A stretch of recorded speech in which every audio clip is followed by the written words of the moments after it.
begin the countdown for our featured game. We're joined by MFL MarMac football coach Dan Anderson. Coach, your team improving to 3-1. Nice win to start district play. Beat Appleton-Parkersburg 43-0. Tell me about that game. Yeah, it was just a complete, victory by all phases of the game there. Thought our offense was very effective. We didn't punt in the game, and we only had one turnover, so we played good ball there. Our offensive line did an outstanding job, opening up some big holes, and the backs ran harder than I've seen them run all year. And we had two guys that ran for over 100 yards. I believe Quinn McGee had 216 yards rushing, and Eli Hansen had, I believe, 112 yards rushing. So two backs over 100 yards, one of them over 200 is great. Give credit to those offensive linemen for opening big holes. Our kicking game was good. Ben Cranbeer, had several touchbacks on kickoffs, and we did a good job with our 2-minute drill there right before halftime, and got down in field goal range, and we kicked a 43-yard field goal with time expiring in the first half, and that was big to put extra points on the board there. And then defensively, we just swarmed the football all night long and gave up a few yards here and there. But whenever they got down near the goal line, our defense stood strong and had some turnovers on down, and got a couple fumble recoveries too. So just good all phases of the game. All right, defensively, who kind of led you in that ball game? Eli Hansen had a big game all around. He played really well on defense. I think he had 5 or 6 solo tackles. Quinn had a big game. Brock had a good game. Brock Hackett. And I think that, Schaller played really well on defensive line. So a lot of guys shined there on defense. All right, excellent there. You guys go to Sumner-Fred this week for game number 2 in the district. What do you know about the Cougars? Well, it's always a tough game with Sumner-Fredericksburg. It's a huge rivalry. And to have a rivalry game, you got to win some, you got to lose some. And I believe in the last 5 times we've met, I think we've won 3 out of the 5. But they beat us last year at our homecoming. We held them to negative 43 yards rushing, and they still found a way to beat us 13-9. Kind of in the mud and the slop, and I give them credit. They threw the ball well last year, and so our guys are hungry to get back. Get that win, and it's like I said, it's a huge rivalry game. Coach Coyle does an excellent job down there with their program. Coach Dan Leap, their defensive coordinator, has been there same amount of years, I think 25 years, same as I've been here. So, they're a good coaching staff. They've got tough kids. They've got a few really outstanding athletes. Noah Henderson's an all-stater, plays running back number 21. Nuss, their quarterback's really fast, and they run option well. And then, of course, they have a few really good linemen there, Hunt and Will Harm, and I think there might be 1 or 2 more that are the returning starters. All right, keys in the ball game for MFL MarMac. What do you have to do? Oh, well, we just have to take care of the ball and be patient, I think. The last few outings, the winner didn't even have 20 points. I mean, they've been defensive ball games, and I kind of expect the same thing again. We're going to have to be patient, not force anything, just take what we can get. Not be afraid to punt if we have to, and play field position. We obviously have a good kicking game, and so if the field goal is there, we need to take the points when we can. We've got to make sure that we are well disciplined on defense, because they do run the option really well. And whenever you play a team that runs option, you can't try to do more than what your job is to do, because if you try to tackle the wrong guy, and then the quarterback's going to keep it and run, and they've got a really fast quarterback. So if we can do those things, I think we have a pretty good chance. All right, Coach, good luck to you in the ball game. We look forward to talking to you afterwards. All right, thanks. MFL MarMac football coach Dan Anderson on his Bulldog program. Countdown to kickoff continues after this. Hey, Justin Birdnow here from Birdnow Chevrolet in Monona. I want to take a moment to wish all of the local athletes good luck during their game. You have worked incredibly hard, and it shows during each game. Myself and the entire Birdnow Chevrolet Monona team is wishing you all that you do your best and good luck. Life is better with American Family Insurance because our agents provide specialized local expertise to help you get the right coverage at the right price.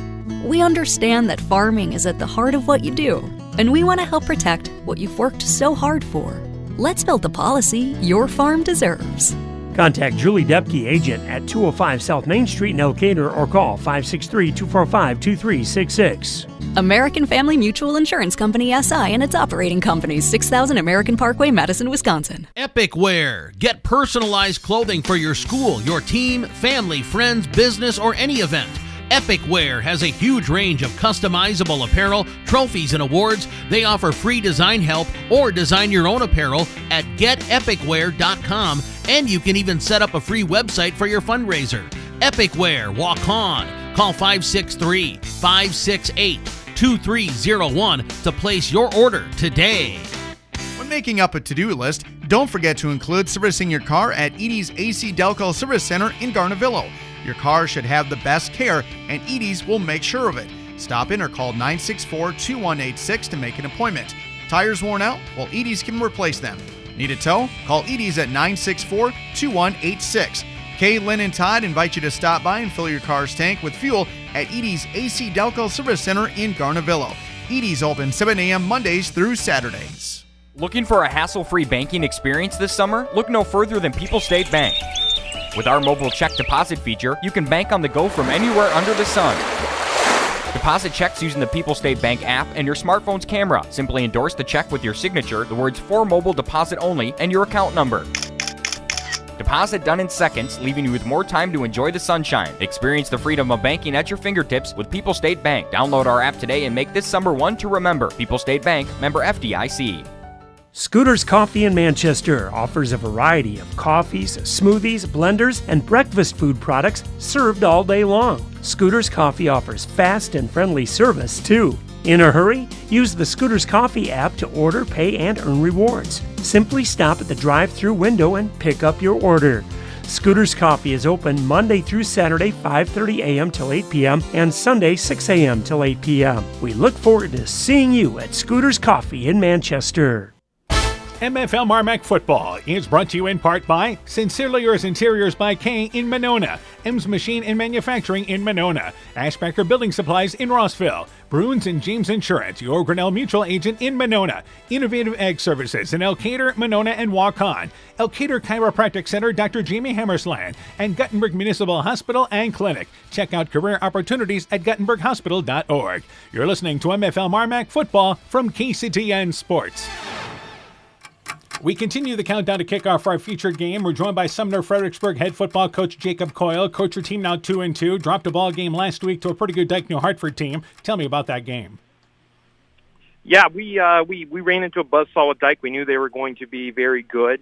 Unfortunately, we didn't play with a lot of harder effort, so it kind of hurt us in some big-time aspects of the game. But they came out and bruised us up pretty good and ran their offense very well, and their defense was very solid. And unfortunately, kind of all three phases of our team weren't quite working. So it's been back to the drawing board and working on our team relationships to get us back, hopefully, in the win column this week. All right, let's talk about offensively. Who are some of the kids contributing for you this season?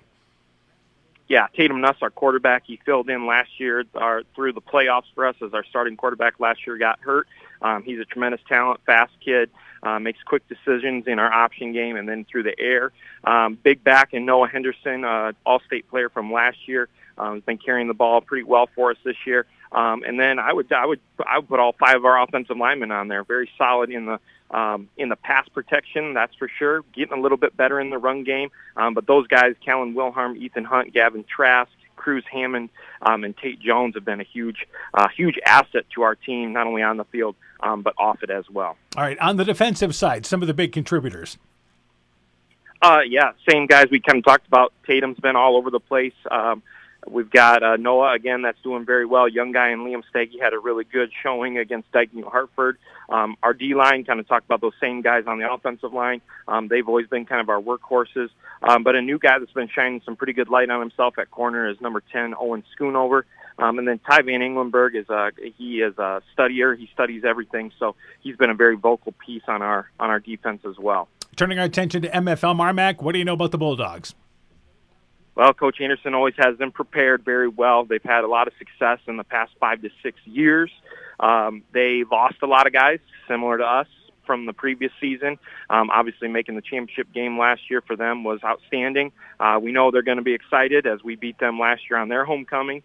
So they're going to be excited to get up here. But they've reloaded. I mean, other than their offense and defensive line, those guys are veteran dudes. All starters from last year and even a couple of them the previous year. But they've got new guys in the backfield. Quinn McGew, his older brother was about 5 years ago. This kid looks just like him. And he really started showing in the playoffs for them last year, and he's right where he left off.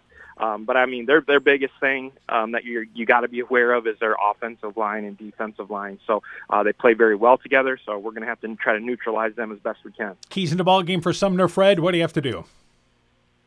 Defensively, we've got to limit the big play for them. They've hit some big plays in the run game in their previous couple weeks, so we've got to limit that and really force them to grind out the game. And it would be good if we could make them throw the ball a little bit. And then offensively, we've got to get the spark plug going. We've got to get the ball moving on the run game and in the pass game, keep their defense off balance, and just get our playmakers the ball a little bit better than we did against Dyke.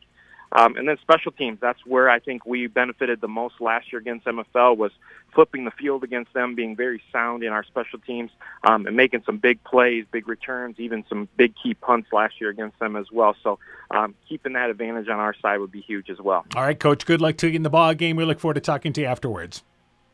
Thanks so much. I appreciate You it. betcha. Sumner-Fred football coach Jacob Coyle and his Cougar team. The countdown to kickoff continues after this.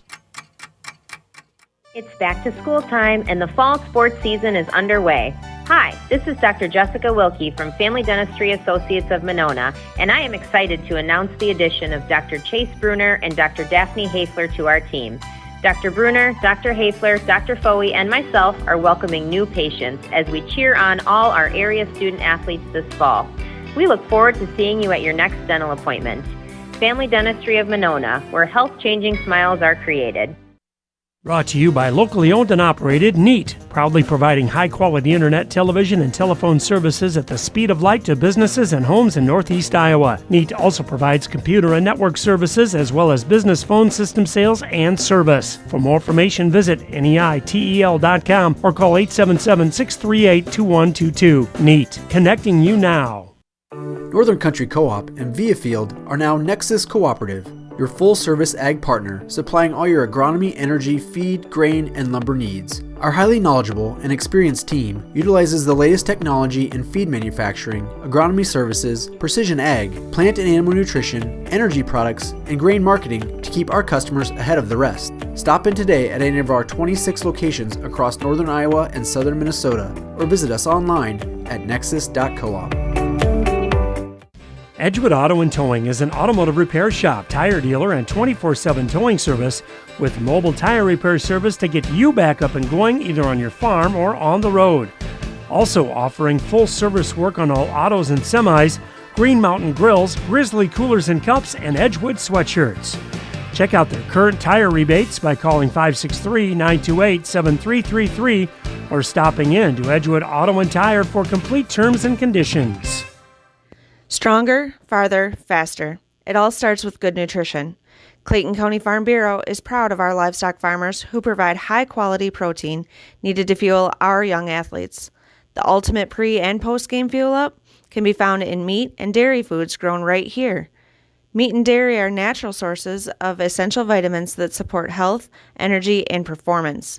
We know our student athletes are the real deal, and Iowa's livestock farmers are committed to helping them reach their goals. To learn more, visit realfarmersrealfoodrealmeat.com. For generations, local farmers have trusted Freedom Bank to provide the financial backing they need to succeed. We have a long tradition of empowering success, and that continues today. We offer competitive financing options at competitive rates, whether for equipment purchases, building construction, land purchases, or operating capital. Visit one of Freedom Bank's experienced ag loan professionals in Elkader, Monona, Postville, and Waukon, or online at freedombnk.com. Member FDIC, Equal Housing Lender. This is Chris Holbert, General Manager of Hall Robertson Incorporated in Postville. We would like to wish the area student athletes both a safe and successful sports season. We have been a community-based company since 1864, servicing and supporting the area ag industry with products necessary for daily success. We look forward to continuing to serve and support both the ag industry and high school athletes in our surrounding communities. Thank you and good luck from the families at Hall Roberts Son. Good evening once again, everybody. How you doing? Dan Barons along with Coach Aaron Hammond. Welcome to the Sumner-Fredericksburg High School football field in a key Class 1A District 3 matchup tonight as MFL MarMac visits Sumner-Fred. We did this ball game a year ago in the mud and the muck, but it's a beautiful night tonight for this matchup. That was just a miserable night, and nobody enjoyed being out in that, but beautiful night tonight. The sun's just getting over the horizon. Hopefully it'll be down here, kind of shining in our camera right now, but the field looks great. Crowds are still rolling in, and I think both of these teams know this is a pretty big matchup tonight. All right, Sumner-Fred dropped their district opener last week to a ranked Dike New Hartford team, and everybody tells you that Dike New Hartford is a team that not only do they feel talented enough to win this district, but maybe talented enough to get to the Dome and cause some issue there. MFL MarMac won their district opener last week impressively over Appleton-Parkersburg, so this is a big matchup, especially with MFL MarMac hosting Dike New Hartford next week. Yeah, they definitely want to go into that 2-0 in the district, and this is a big ball game for them. They want to go take care of business. I think if you're Sumner-Fred, you're going, all right, we had Dike. That was, probably the favorite in this district. Now we got to take off some of those, mid-major type teams and try to get back into this race. All right, let's talk about MFL MarMac offensively. They're led by senior Quinn McGee, having a great season. 6 touchdowns. He's rushed for over 576 yards, and they've really gotten an addition this year from Eli Hansen. McGee's averaging 8 yards a carry, Hansen at 10. Yeah, the junior Eli Hansen's really coming along. He's got 3 touchdowns, 300 yards, but he's a great secondary weapon there. I think everybody kind of knew McGee was going to get the lion's share of the carries. But Eli Hansen's doing a nice job. Then you throw in a Parker Keel, who's touched it 19 times, 3 touchdowns. Carter Stoddard's got 4 touchdowns. So they've got guys who are weapons that they can use in different scenarios. And spent the early part of this season trying to figure out what they could. But it's always nice to be able to hang your hat on a guy like McGee. He was, again, part of that state runner-up team last year. He's been a starter for a couple of years for MFL MarMac. They're going to go as far as he can go. Well, yeah, the team's got 1,200 yards. He's got about half of them. So, he's really, kind of leading the way with them, but a lot of weapons there. Carter Stoddard has really stepped into the quarterback role. 16 of 32 passing, 1 touchdown, 1 interception, has thrown for 197 yards, so they have the ability to throw the ball somewhat. They do, and they've got about 5-6 different receivers who have 4 or 5 catches each, but I don't think that's where the strength of their offense is. They certainly can throw it around if they need to, but I think they want to establish that ground game and use that pass to kind of keep defenses honest. Sumner-Fred, always tough defensively, but the offense still trying to get going this year. But it's built around Tatum Nuss. He stepped in last year when they lost their quarterback to an injury, quarterback the playoff team. Nuss has thrown for 248 yards and has rushed for 242. Yeah, and, you throw in there Noah Henderson, another senior. He's rushed for about 138 yards, and he's got a couple touchdowns.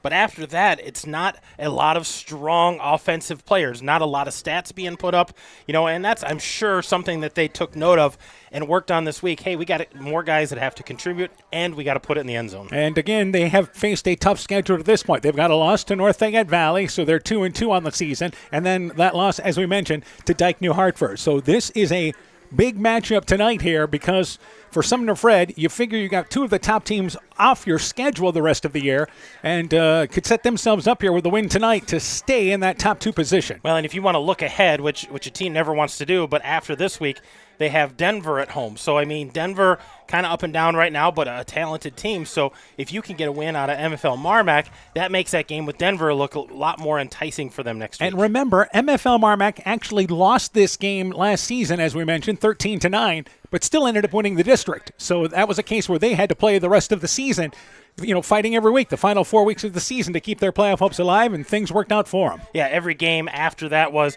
this is a must-win. Okay, now it's a must-win. It's another must-win. And you don't want to have to go through the season. You want to be able to play from ahead, maybe a little more comfortable, but knowing you're kind of in your own driver's seat. Yeah, and MFL MarMac, after that loss to Sumner-Fred, would not lose again until the Class 1A title game last November. Let's talk about some of the keys in this ball game. Quickly, let's start with MFL MarMac. Well, I think for MFL MarMac, do what you do well. I think they want to establish that run game.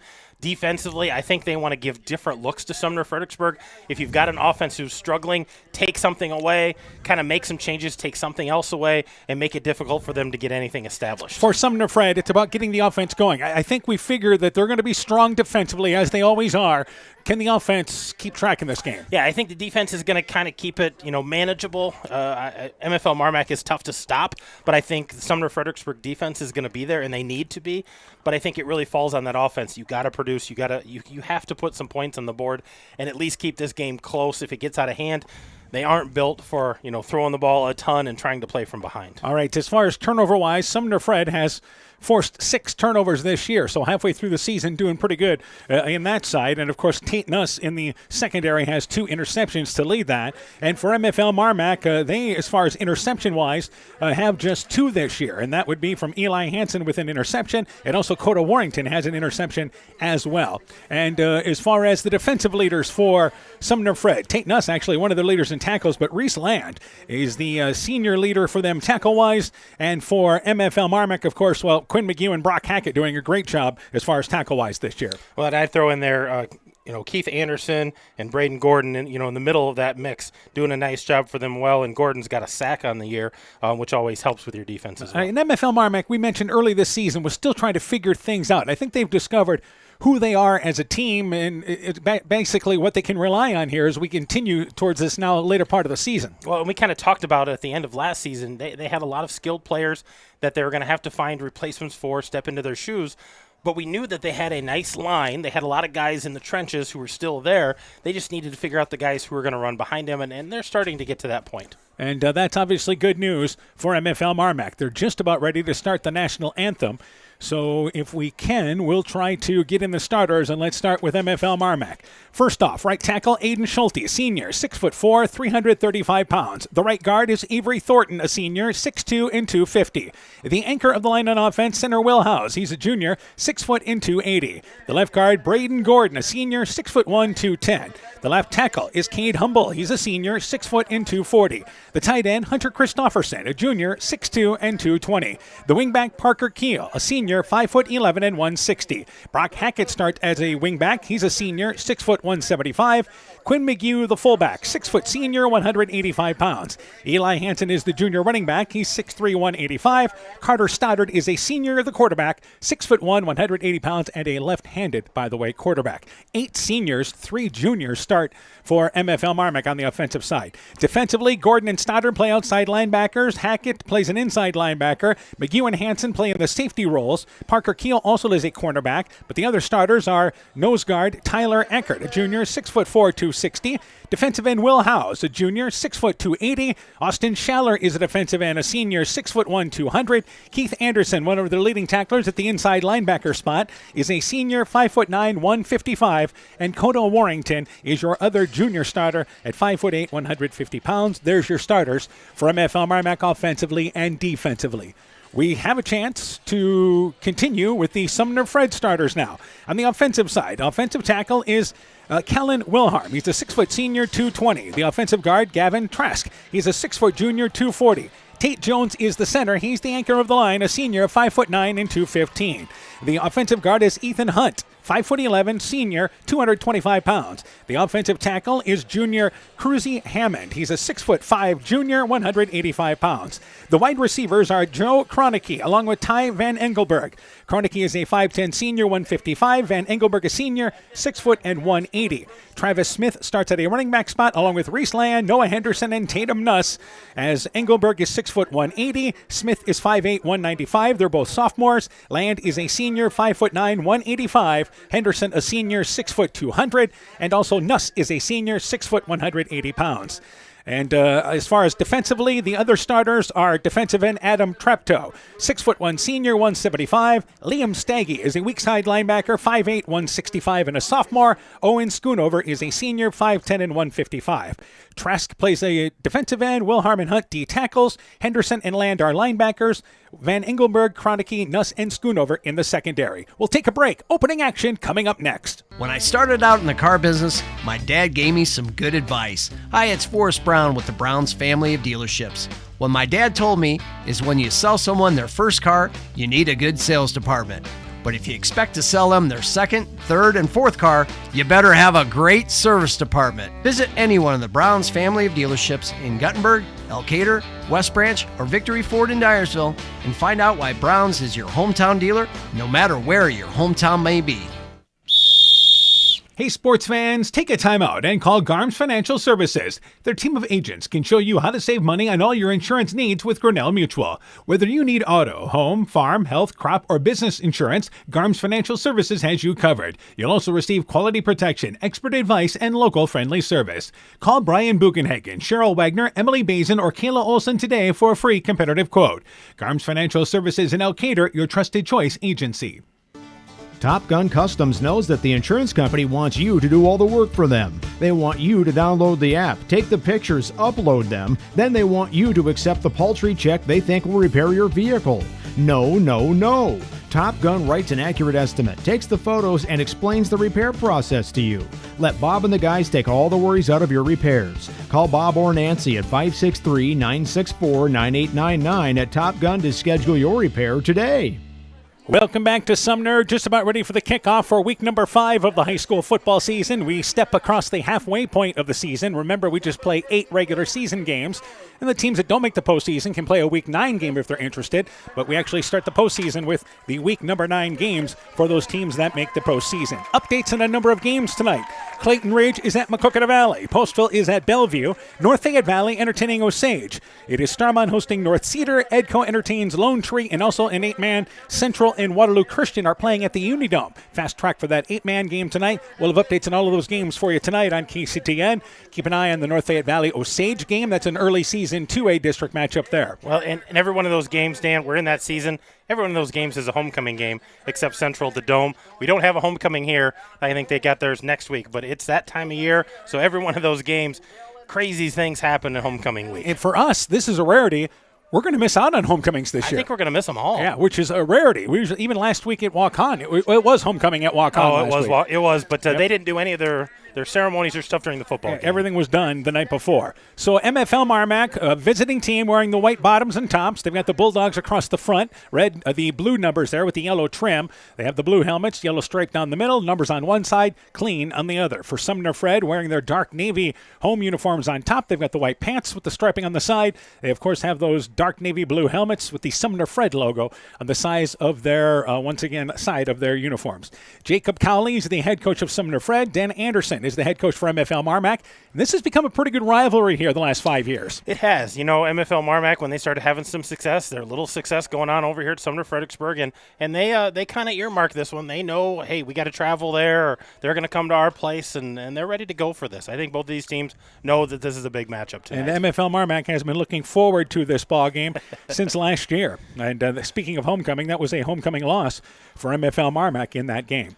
So our captains are meeting at the middle of the field as we will get started here a little bit late tonight from Sumner-Fred, but that's all right.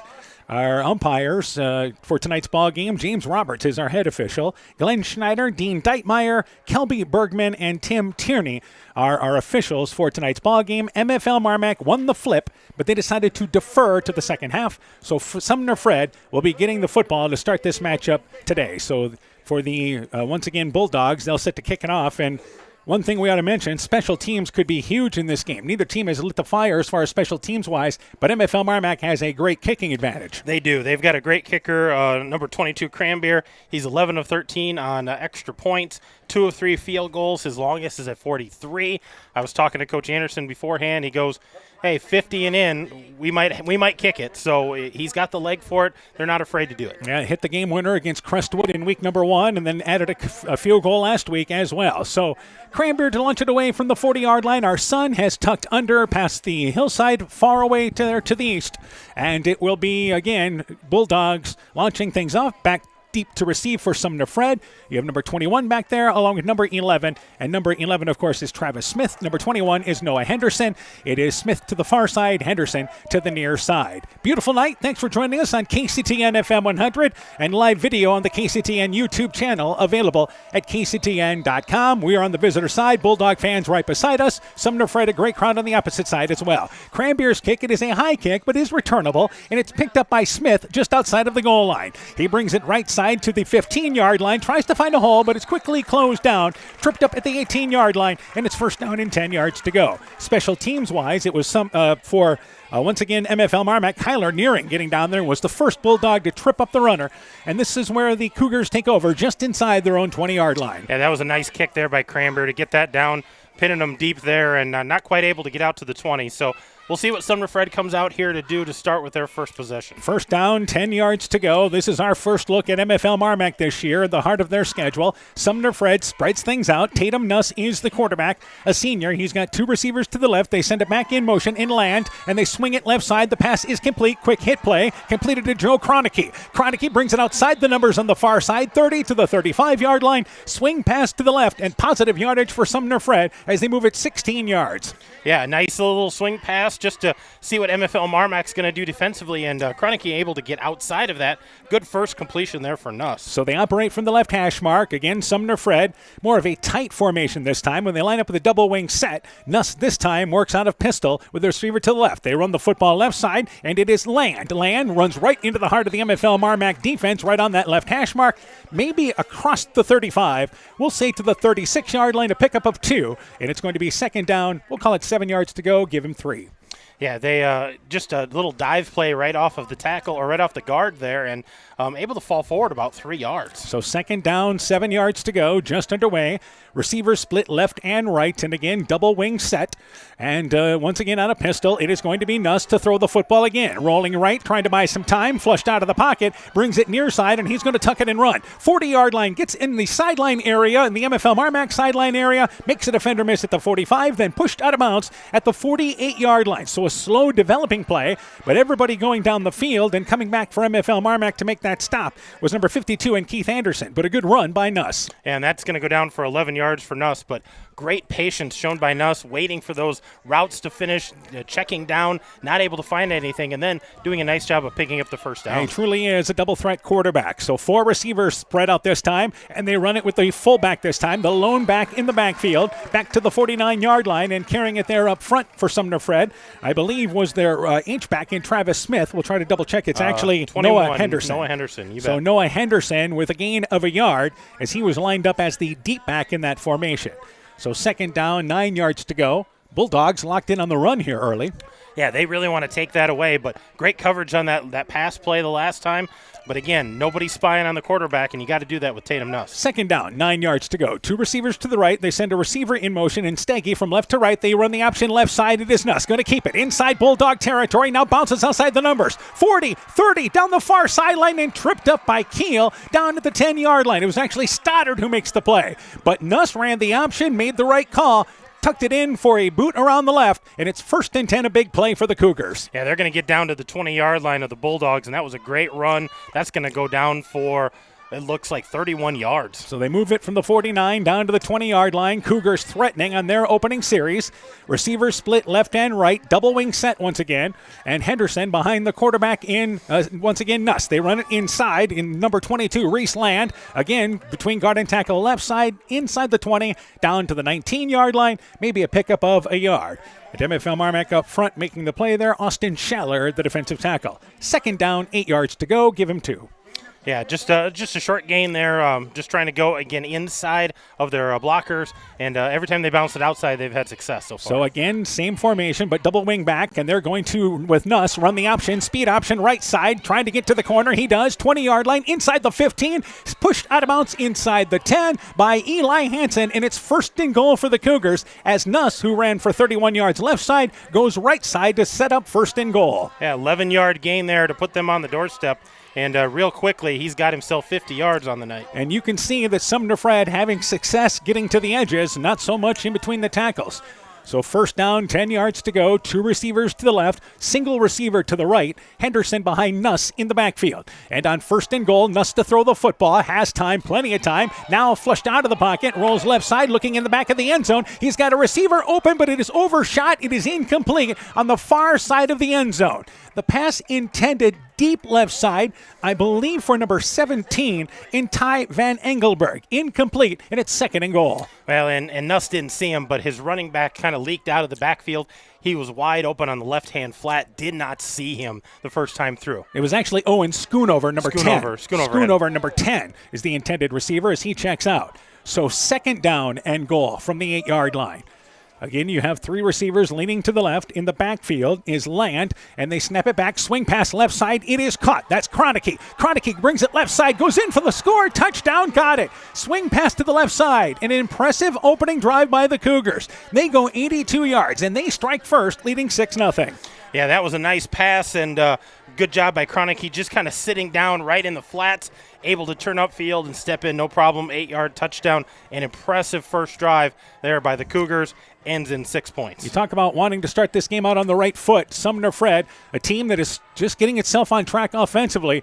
You couldn't tell by that drive, could you? No, they looked impressive, that's for sure. So they'll go for the conversion here, and they set up like they're going to run the swinging gate to the left.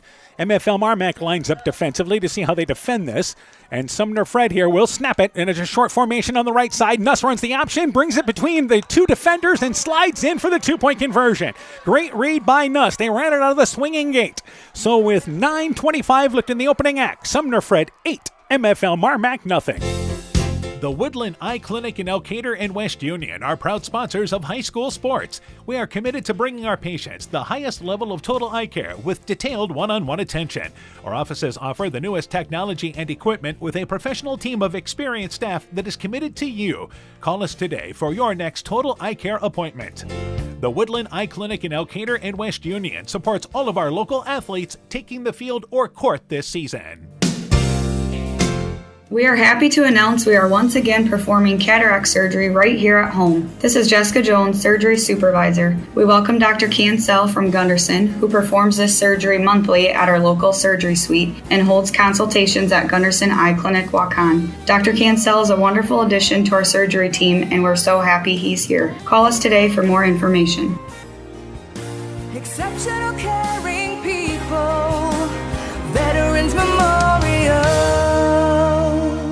So once again for Sumner-Fred, an 8-yard touchdown pass. Nuss to Kroenke. Nuss adds the conversion run, and the Cougars lead by a score of 8-0. They're set to launch it away. Noah Henderson from the 40-yard line. Back deep to receive. McGee on the far side on the hash mark. Parker Keel stands back at the 10-yard line as well on the near side. So for Sumner-Fred, kind of start they were hoping for. Yeah, that was an impressive drive, finished off with a touchdown. And, you know, for their offensive struggles that we kind of anticipated, that was impressive statistically. So again, Henderson gets everything lined up from the 40-yard line after Sumner-Fred scores on the opening drive. It took all of 2 minutes 35 seconds. It is a kick near side. Keel will let it bounce at the 15-yard line, and it goes out of bounds short of the 20-yard line. So that'll be a penalty on the kickoff, and MFL MarMac should take it at the 35-yard line here. Yeah, I assume they'll just take the ball. They're not going to make them re-kick this, but let's see what the Bulldogs can come out and try to establish here, being down a score early. So first down, 10 yards to go for MFL MarMac. Again, Quinn McGee has 70 carries for them through the first 4 games of the season, and that's a great figure. Around 20 touches a ball game leads to good things. Yeah, usually, you know, with him in the backfield, touching the ball, keep him healthy, and keep the ball in his hands. Make this Sumner-Fredericksburg defense work on the inside. So first down, 10 yards to go. We have a new football brought in as that ball had scooted away out of bounds, so our officials have to run that back to the ball boys on the other side. MFL MarMac lines up, double wing set, receiver Keel, near side. Carter Stoddard is your quarterback. McGee is behind him in the backfield. First down, 10 yards to go. Stoddard, the left-handed quarterback, up to the line of scrimmage. And on first down, they send it back in motion, and Hansen, they run it with McGee, gets across the 35 out to the 38-yard line, picks up 3 yards on first down. Tackled up front there by Sumner-Fred, and number 50 in there in Ethan Hunt. Second down, 7 yards to go. And, you know, Coach Anderson, I'm sure he's challenging those guys up front. Hey, we got to open holes. We got a good defense here. Make some room. Let's try to establish McGee between the tackles first. Well, and the other thing, last week, Coach Anderson thought that his backs ran as hard as they have all season, and expecting that same kind of effort tonight. So receivers split to the right side. That's Warrington, by the way. Second down, 7 yards to go. And Stoddard on this second down play. They send Hansen in motion. He gets the handoff, trying to get around right end. Has to cut back to the middle. He's out to the 40-yard line. Picks up a couple of yards. It'll be third down and roughly 5 yards to go. He was tackled there by number 62 in Gavin Trask making the play for Sumner-Fred. Third down, we'll call it 5 for MFL MarMac. Yeah, they nice gain there by Hansen. Patience shown there, waiting for his blockers, but not falling forward that time, so only a gain of 2. So third down, 5 yards to go. 2 receivers to the left. That includes Warrington. Also their left side as well is going to be Nearing. So on third down, 5 yards to go, Hansen in motion. They run it again. Same play around right side, hit in the backfield, scoots away, gets out to the 40-yard line, across the 40, stood up short of first down as he hung on that right hash mark, gets out to just past the 43-yard line. They'll put him to the 44-yard line, and it's fourth down, and it's going to be a yard to go for MFL MarMac. Yeah. Interesting call here for the Bulldogs. Yeah, he's going to be a little short, and you could just see that developing. He did a nice job to get those 4 yards, but it looks like MFL MarMac, they're going to leave their starters out there. They're going to go for this. And again, this is MFL MarMac's philosophy they've had under Coach Anderson. We're going to be aggressive. Going to be aggressive. Fourth down and a yard to go. Sumner-Fred has 8 in the box on this fourth down and 1 play. Quarterback sneak. It is Stoddard. They try to push it ahead. Hansen says it's a first down. The official marks it across the 45, and it is 1st and 10 as the QB sneak for just over a yard. Yeah, and he easily picks that up. The official on the other side came running in. He was past the 45, so this is going to be a first down for the Bulldogs. A gamble early, easily picking it up. On the bottom of that pile, leading the way for MFL MarMac was number 71 in Will Howes, the center. He's the last one to get up from what was a twisted mass of humanity there at the 45-yard line. Yeah, that was a pile there, that's for sure. First down, 10 yards to go for MFL MarMac at their own 45-yard line. They operate from the right hash mark. And on first down, 10 yards to go, Hackett goes in motion, and to throw the football, Stoddard left side looking for his end. Hansen catches it at the 48-yard line, stood up there, fumbles the football, but I believe they're going to rule that he is down. Forward progress had been stopped at the 48-yard line. So Hansen lined up at a wingback spot on the left, just ran a quick route towards the sideline on the near side, and they pick up 4 yards on their first pass completion. Well, and they're lucky there that they had blown that dead, because that was a nice tackle. They had him stood up, and the second guy came in, put his helmet right on that football, and it popped out, but they had already blown it dead. Bulldogs are going to retain possession here. So second down, 6 yards to go. Without a receiver, but 2 ends lined up on the far side, a receiver and a wingback. Second down, 6 yards to go. And they send Hackett again in motion. Toss play, right side. Hackett tried to get to the edge, but he's forced back inside, and Sumner-Fred flows and makes the tackle short of the 50-yard line. Hackett's helmet comes off. He's all right, but Sumner-Fred really snuffed out that play defensively, and leading the charge was Reese Land. And they're going to give him no gain on that. He was just lucky to get back to the line of scrimmage. Could have bounced that maybe to the outside, see if he could have been a sprint game there to pick up more yards, but decided to cut inside the end, and the end did a nice job wrapping him up. And one of the big things for Sumner-Fred there was Aiden Traptoe sealing that edge. It made it tough for Hackett to try to get further outside. He did. He did a nice job of forcing that back inside and making Hackett make that decision, and a good tackle by the rest of the Cougars. Halfway through the first quarter here, it is 8-0 rather. Sumner-Fred leaves, and before we get going here on third down, I believe MFL MarMac wants a timeout. The ball was snapped, but they had taken a timeout. So with 5:46 left in the opening act, it's 8-0 Sumner-Fred in the lead. Let's take this break. Inspiring changes to a happier, healthier you is what they do at Clayton Drug, now offering free delivery of prescriptions to the Monona area. To find out more, call 563-245-2530. Clayton Drug can help you transfer your prescriptions quickly and easily to their pharmacy. Clayton Drug is committed to helping you achieve the highest quality of life possible. Clayton Drug, connecting the communities of Elkader, Strawberry Point, and Sumner to serve all in between. Hi, this is Cody from Torkelson Motors in Elgin and Walk-On. At Torkelson Motors, we believe that student involvement in activities is a great way to help grow our communities, and we are proud to help sponsor this game for your enjoyment. We've been serving Northeast Iowa since 1926 and appreciate the business that our customers have given us and the support they provide to our area schools and communities. So the next time you are in need of a new or used vehicle or a repair, stop into Torkelson Motors. We've been selling cars the old-fashioned way with a friendly smile and a handshake right here next door in Elgin and Walk-On. So MFL MarMac uses a timeout, probably saved themselves a 5-yard penalty as they were trying to get set before the snap of the ball. So again, third down, 6 yards to go from the 49-yard line, midfield in their own territory. Keel is a receiver to the right.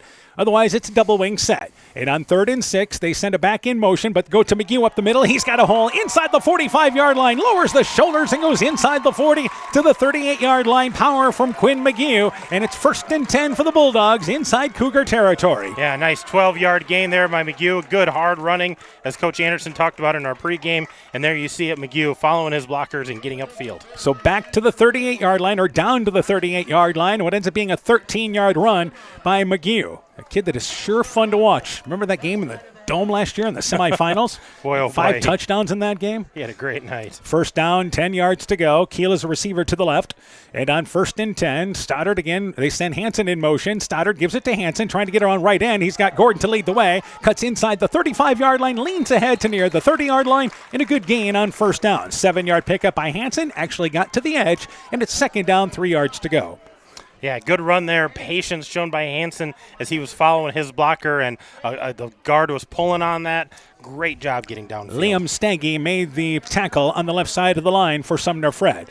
But 2nd down, short yardage for MFL MarMac. That's their best run they've had on 1st down in this early part of the ball game. And they operate from the right hash mark. Hansen is a receiver to the right, and Warrington as a receiver to the left. This time, out of shotgun, is going to be Stoddard. He's got McGee next to him, and they're going to run it with McGee left side. Goes inside the 30-yard line, leans ahead to the 29-yard line. He'll be short of 1st down, but picks up 2. It'll be 3rd down and 2 yards to go. For Sumner-Fred, making the tackle up front there was number 17, Ty Van Engelberg. And it's 3rd down, short yardage, which the Bulldogs will live in all night long if they can. Oh, yeah, they like being in this situation, and I think if you're the Cougars, you got to find an answer here for this run game because they've been just mixing it up inside, outside, pulling, not pulling, and they haven't been able to stop them so far. So it's 3rd down, short, 29-yard line. Bulldogs trying to answer that Sumner-Fred touchdown. Double wing set once again with Keel spread out left side. And Hackett goes in motion, and they run it again with McGee. He stood up at the line of scrimmage, bounces to the outside. He'll pick up enough for 1st down as he's pushed ahead to the 25-yard line. That moves the chains, and the Bulldogs keep the drive moving. And this drive, by the way, is almost 6 minutes old so far for MFL MarMac. Yeah, they've had a nice lengthy drive here, keeping the ball on the ground for the most part. Not really looking downfield, just looking to establish that consistent run. And so far, it's been good. They had a 4th and 1 they converted, but now that is their third down they've converted on this drive. So it's 1st down, 10 yards to go, 26-yard line. And Stoddard back under center. McGee behind him, and here is your play on 1st and 10. Double wing set once again. Hansen goes in motion, left side. Stoddard to throw the football. Left side looking, and that pass for Christofferson off his fingertips, throwing a little bit high at the 15-yard line as Christofferson from tight end ran a drag pattern across the middle of the field, overshot, and it's 2nd down, 10 yards to go. Yeah, just kind of a drag pattern across the middle there. That ball a little lower, and I think we've got a completion, but there was a defender right there ready to hit Christofferson, so it would have been a short gain, but just a different look that time for the Bulldogs, keeping the Cougars honest. And the first time they've thrown on 1st down in this game, so try to keep them guessing. Bulldogs certainly in 4-down territory here, but you do have the leg of Ben Cranbeer, but I think they're looking at a touchdown drive. Again, 2nd down, 10 yards to go. In motion is going to be Hansen. Gets it on the jet sweep. Hit in the backfield. Drop for a loss at the 30-yard line. Shooting through was Reese Land. Makes the tackle before Hansen could get to the corner, and it pushes him back to the 30-yard line. That's a loss of 4 or 5 yards. Yeah, that was Parker Keel coming across from the wingback position there. 9 and not 5. And just nothing going. Shooting the gaps for the Cougars. They got to him before he could get to the corner. So now 3rd down and long inside 3 minutes left in our opening quarter. So the Bulldogs converted a 3rd and 6 earlier, but this is 3rd and long distance here. Stoddard back to shotgun, and McGee is to his left. They have 3 receivers lined up, 2 on the left, and Hansen and Warrington. On 3rd and 16, rolling out to the left is Stoddard, throws it short of the sticks. It is caught at the 21-yard line, completed there to Warrington, dropped immediately by Nuss. It's short of 1st down, but it brings it to the 21-yard line and makes it 4th and somewhat manageable. 4th and 6 yards to go. Yeah, I think if you're the Bulldogs, you feel a little bit better where this at, but they're going to bring Cranbeer out. He's coming out onto the field. They've got a ton of confidence, so once again, Cranbeer coming in to try a field goal, and this field goal will be a total of 38 yards. The ball spotted at the 28-yard line. Again this year, Cranbeer is 2 for 3. His long field goal is 43, so this one will be 38 yards. He'll take it from the left hash mark, Stoddard to hold. And here is the snap. It's dropped there by Stoddard, who tries to pick it up, and then he's swarmed under at the 26-yard line, and the attempt never got going. It was a bit of a low snap. Stoddard couldn't pick it up cleanly, and the Bulldogs turned it over on downs on this drive. and that's going to go down as a loss of yards. I guess it goes to Stoddard, but that ball came back pretty fast, and Stoddard just didn't handle it cleanly, and then he still tried to set it. There was no chance for Cranberry to get that kickoff. That was just a busted play from the snap. At that point, Stoddard's best bet would have been to pick it up and try to run, try to create something, but Sumner-Fred was quick to close in there. So the opening drive for the Bulldogs comes up empty. Meanwhile, first down, 10 yards to go for Sumner-Fred. 3 receivers to the left. Nuss to throw the football. Flushed out of the pocket, but he's got time. He's going to throw it deep, looking for Henderson. Henderson goes up, knocked away at the 40-yard line. One-on-one coverage, and it was Quinn McGee knocking it away just at the numbers on the far sideline. 2nd and 10. Great defense by McGee. Yeah, that was a nice pass by Nuss, and if McGee doesn't get his hands on that, I think that's a completion, but got in there last minute, poked it away. That's going to be 2nd and 10 for the Cougars. So they looked for the home run ball on first down. 1:51 left in the opening act. Sumner-Fred leads 8-0 here. What is a gorgeous night is our final ball game in September. Yeah, beautiful night again, cooled down just enough, and I think the crowd that's here is enjoying this ball game. 2nd down, 10 yards to go. Wing back to the left, and they're going to go back to running the football, and it is number 21 once again, and Noah Henderson. Henderson brings it across the 35-yard line, very near first down yardage, as Henderson found a hole, one of their best runs they've had up the middle, and it's going to be 2nd down and short. We'll call it 2nd down and less than a yard. 3rd down, rather. Yeah, that was going to be close to a first down, but I don't think they're going to measure this. They're going to say he's just a hair short, maybe by the length of the football. Yeah, and it looks like they could get to the 38-yard line, so it's just a few inches, and now they're going to move the chains. Yeah, they're going to move the chains. They're going to say this is a first down, so the official's going to come look at it. Absolutely, they got it. Yeah, so if you look at the nose of the ball, it's on the 38-yard line, and the sticks were set up at the 38-yard line, so no reason to measure. And the Cougars end up with a 10-yard run by Henderson.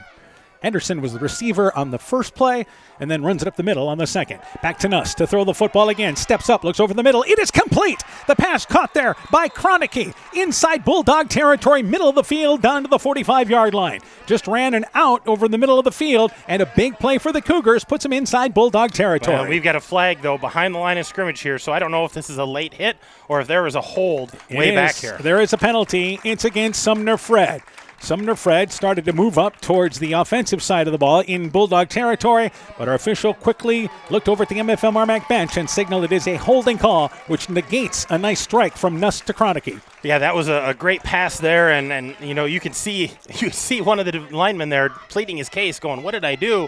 But they're going to back this up 10 yards from that spot of that foul. Sumner-Fred had a nice gain there. They're going to have to do it again. So it's now first down, and it's about 20 yards to go.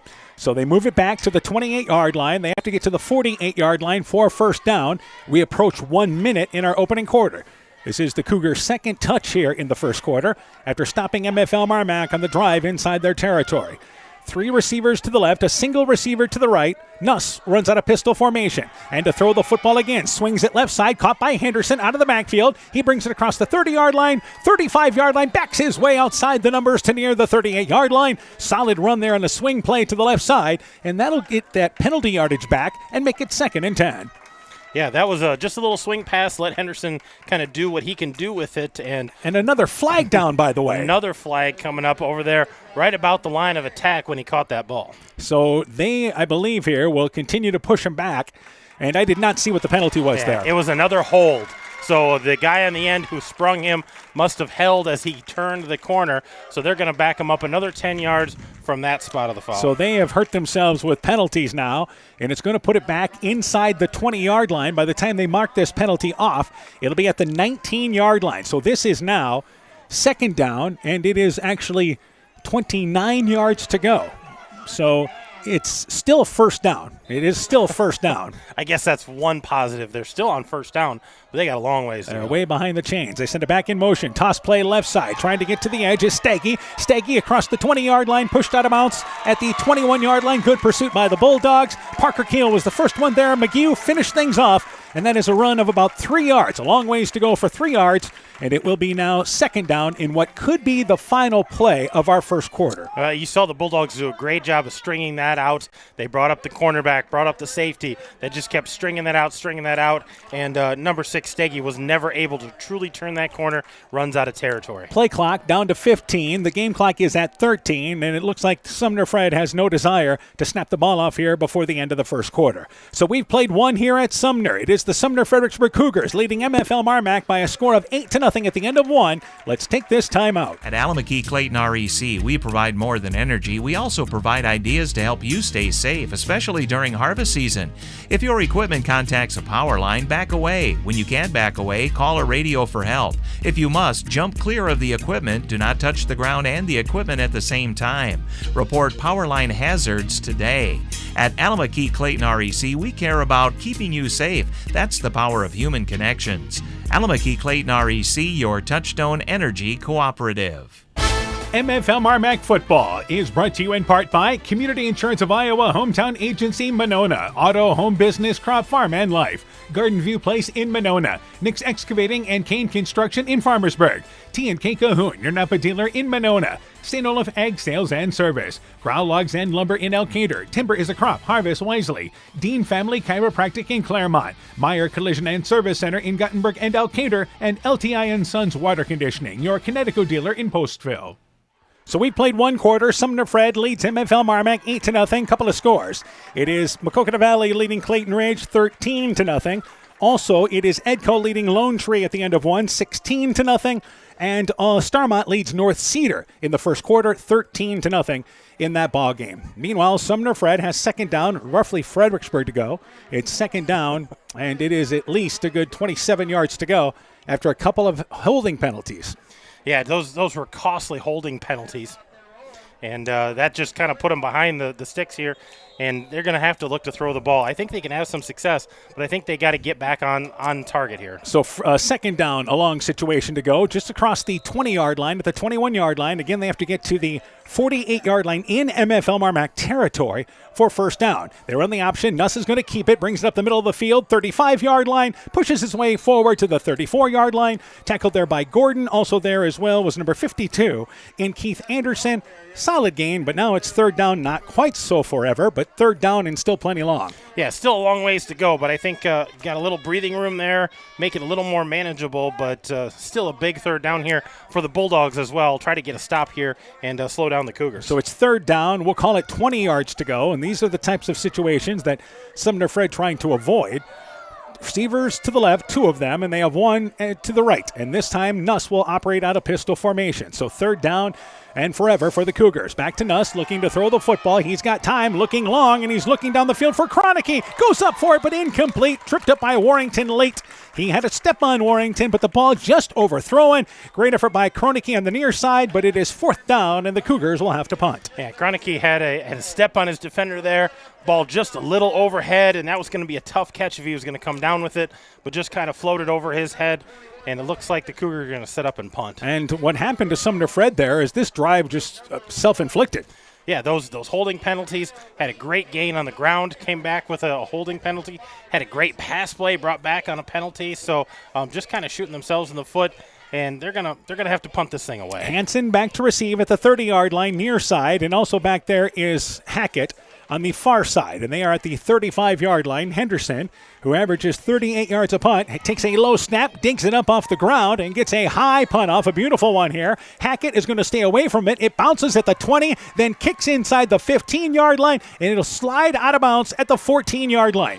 Great punt there by Henderson, and he swings field position. The Bulldogs will start this drive from inside their 15-yard line. Yeah, that was a great boot, and once Hackett saw it was going to go over his head, he just let it go, and it gave a nice kick for the Cougars, checked up there at about the 14-yard line. MFL's got a long ways to go here. The Bulldogs got to regroup and try to capitalize on this drive. That punt, 54 yards and no return. So first down, 10 yards to go for the Bulldogs, trailing 8-0. We're a minute into our second quarter. They'll operate from the left hash mark. Receiver split right side, and again, that is Parker Keel. And they line up in a double wing set. Carter Stoddard sees things, and he'll go under center for this snap. First down, 10 yards to go once again.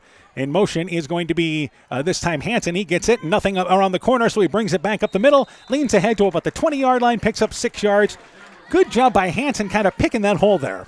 Yeah, he was patient there, and I think that play was designed to go to the outside, but he saw a little gap there, so he stepped it into the inside, got inside the end there, and got himself about 6 yards. A couple of more scores. Central leads Waterloo Christian at the Unidome 8-0, and Postville and Bellevue are scoreless at the end of one. So we'll continue to update you on those ball games. Meanwhile, it is second down. We'll call it 5 yards to go after a pickup by Hansen. The scoreboard here does not give you how far it is to go. They actually have the play clock lined up there where you normally see it where it would be second down and long. Anyway, Hackett goes in motion. They run to McGee. McGee up the middle, steps across the 20-yard line, 25-yard line, has first down. Good job by McGee as he stutter-stepped his way across the 25-yard line. 1st and 10 for the Bulldogs. Yeah, about a 7-yard gain, I think, there for McGee. So a good run out of him to pick up that first down. MFL MarMac had a drive that went nearly 7 minutes in the opening quarter, but they came up empty. Yeah, on their last missed a field goal attempt there on a bad snap for special teams.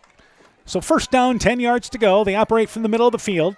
Again, Keel lined up as a receiver to the right.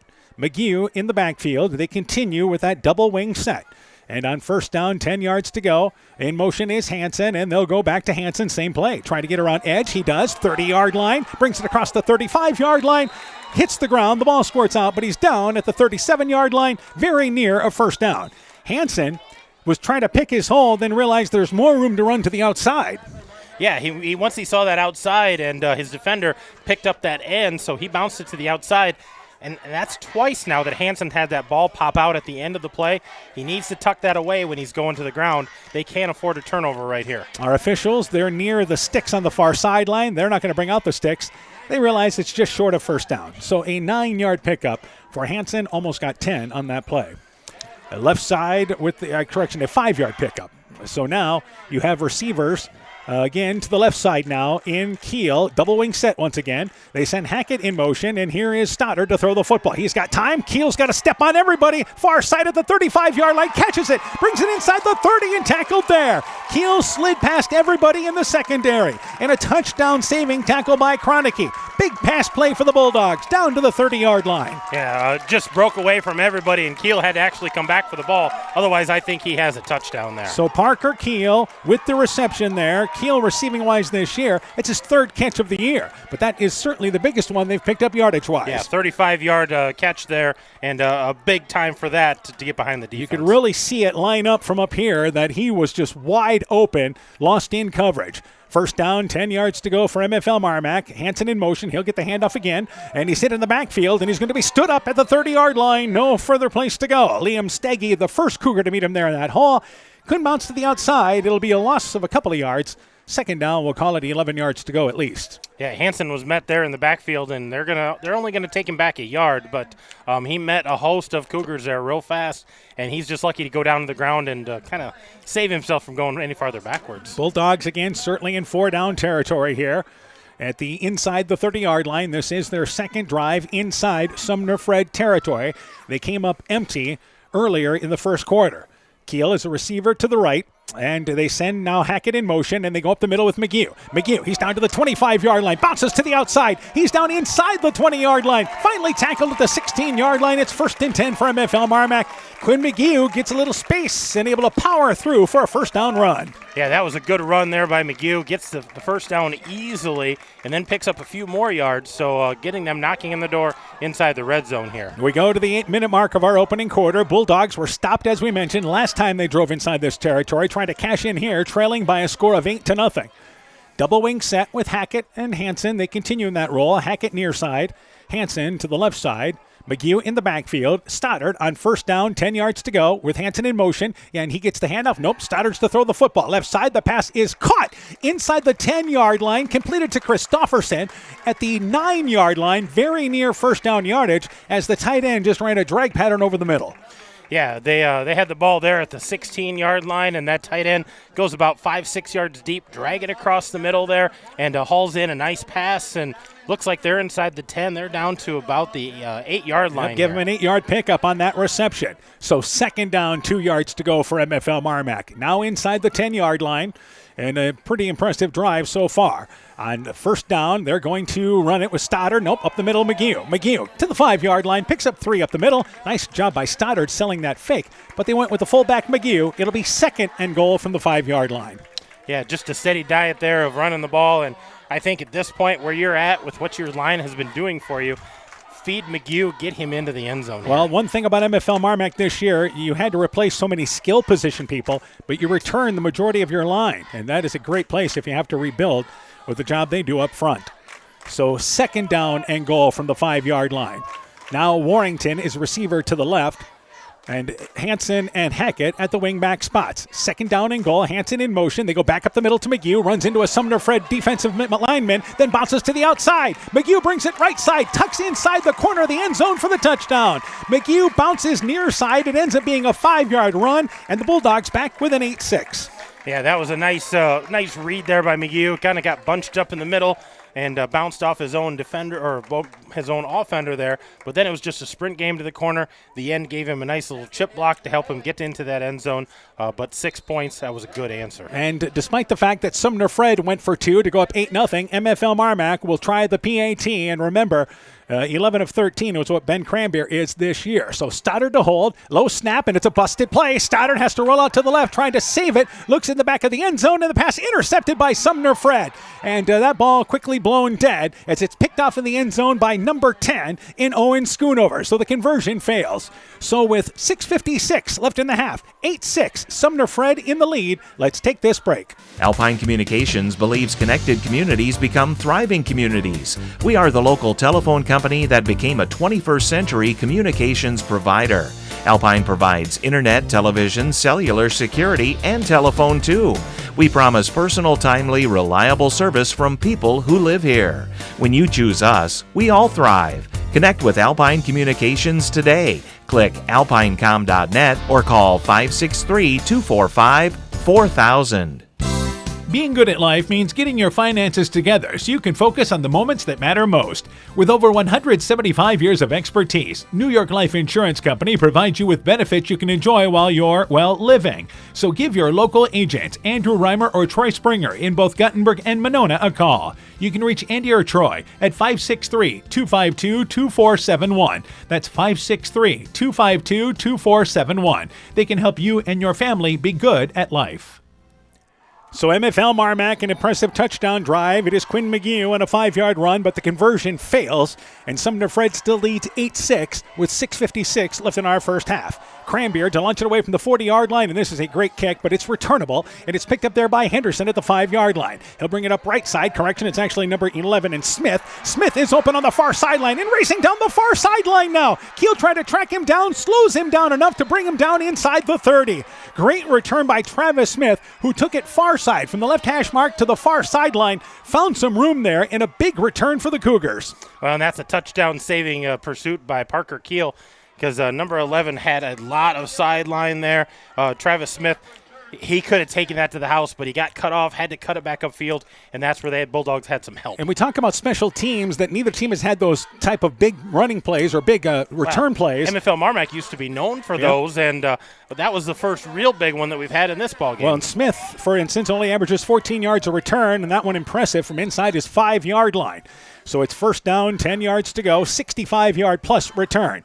And Sumner-Fred in business, and Nuss, option play right side, goes inside the 25-yard line, pushed out of bounds inside the 20, and it's going to be 1st and 10 or very near first down on that far sideline. Yeah, this is going to depend on the spot, but it looks like it's a pretty good spot down there. He needed to get inside the 17. Looks like they're going to mark him probably just a hair short. That option that they run is so tough to defend, by the way, just because Nuss, a pretty good decision, experienced player being a senior. Yeah, 20, about an 8-yard gain there for him. So it's going to be pushed back to inside the 15-yard line, inside the 20-yard line, rather, to the 19-yard line. But it's still a good gain on first down for Sumner-Fred. And before we get going, I believe Sumner-Fred wants to take a timeout. I want to make sure what they're doing here. So with 6:38 left in the half, Sumner-Fred driving, leading 8-6. Let's take this break. Strawberry Building Supply offers all your building materials for residential and commercial projects. Whether you're building from the ground up, remodeling your home, or a weekend project, we have the materials you'll need. We are an authorized Milwaukee dealer for all your Milwaukee tools. Strawberry Building Supply also has everything you'll need for your pets and livestock. Stop into Strawberry Building Supply today at 413 West Mission Street, Strawberry Point, or call 563-933-4579. Mom, yeah, put that on my to-do list. There is more and more on my to-do list every day. I can hardly keep up, and I have to make sure everyone is paid. But who has time for the bills? You know who can help with that? Who? Elkader Tax and Bookkeeping. They not only do taxes, but specialize in bookkeeping services as well. Has your to-do list gotten too long? Want help? Give Elkader Tax and Bookkeeping a call at 563-245-2154. So Sumner-Fred taking a timeout, 2nd down and 2, right back to action. They run it with Henderson up the middle, very near first down as he leans inside the 19-yard line, closer to the 18-yard line.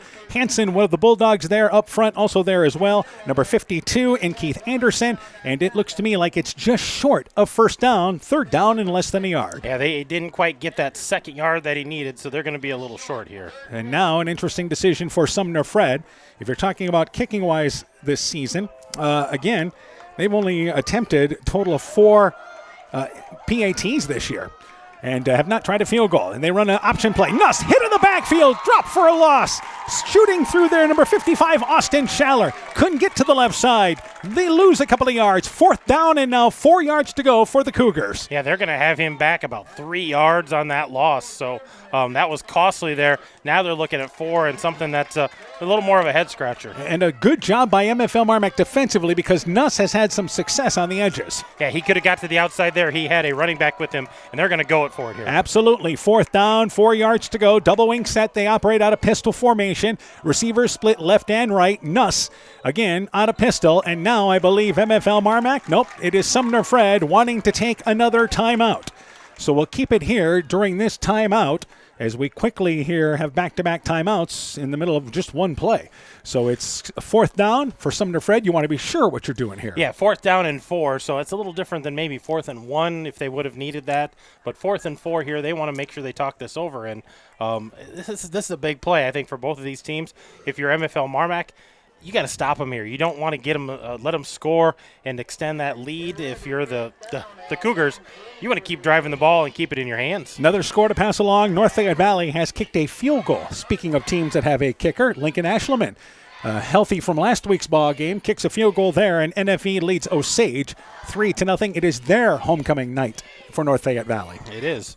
And we had an update from Starmont. Their lead is now extended 21-0 at the end of the first quarter. Yeah, so they're putting a whipping on North Cedar, a North Cedar team that, again, is very young. Very young and struggling a little bit. And that Postville North Cedar game will be a great matchup coming up later on this season.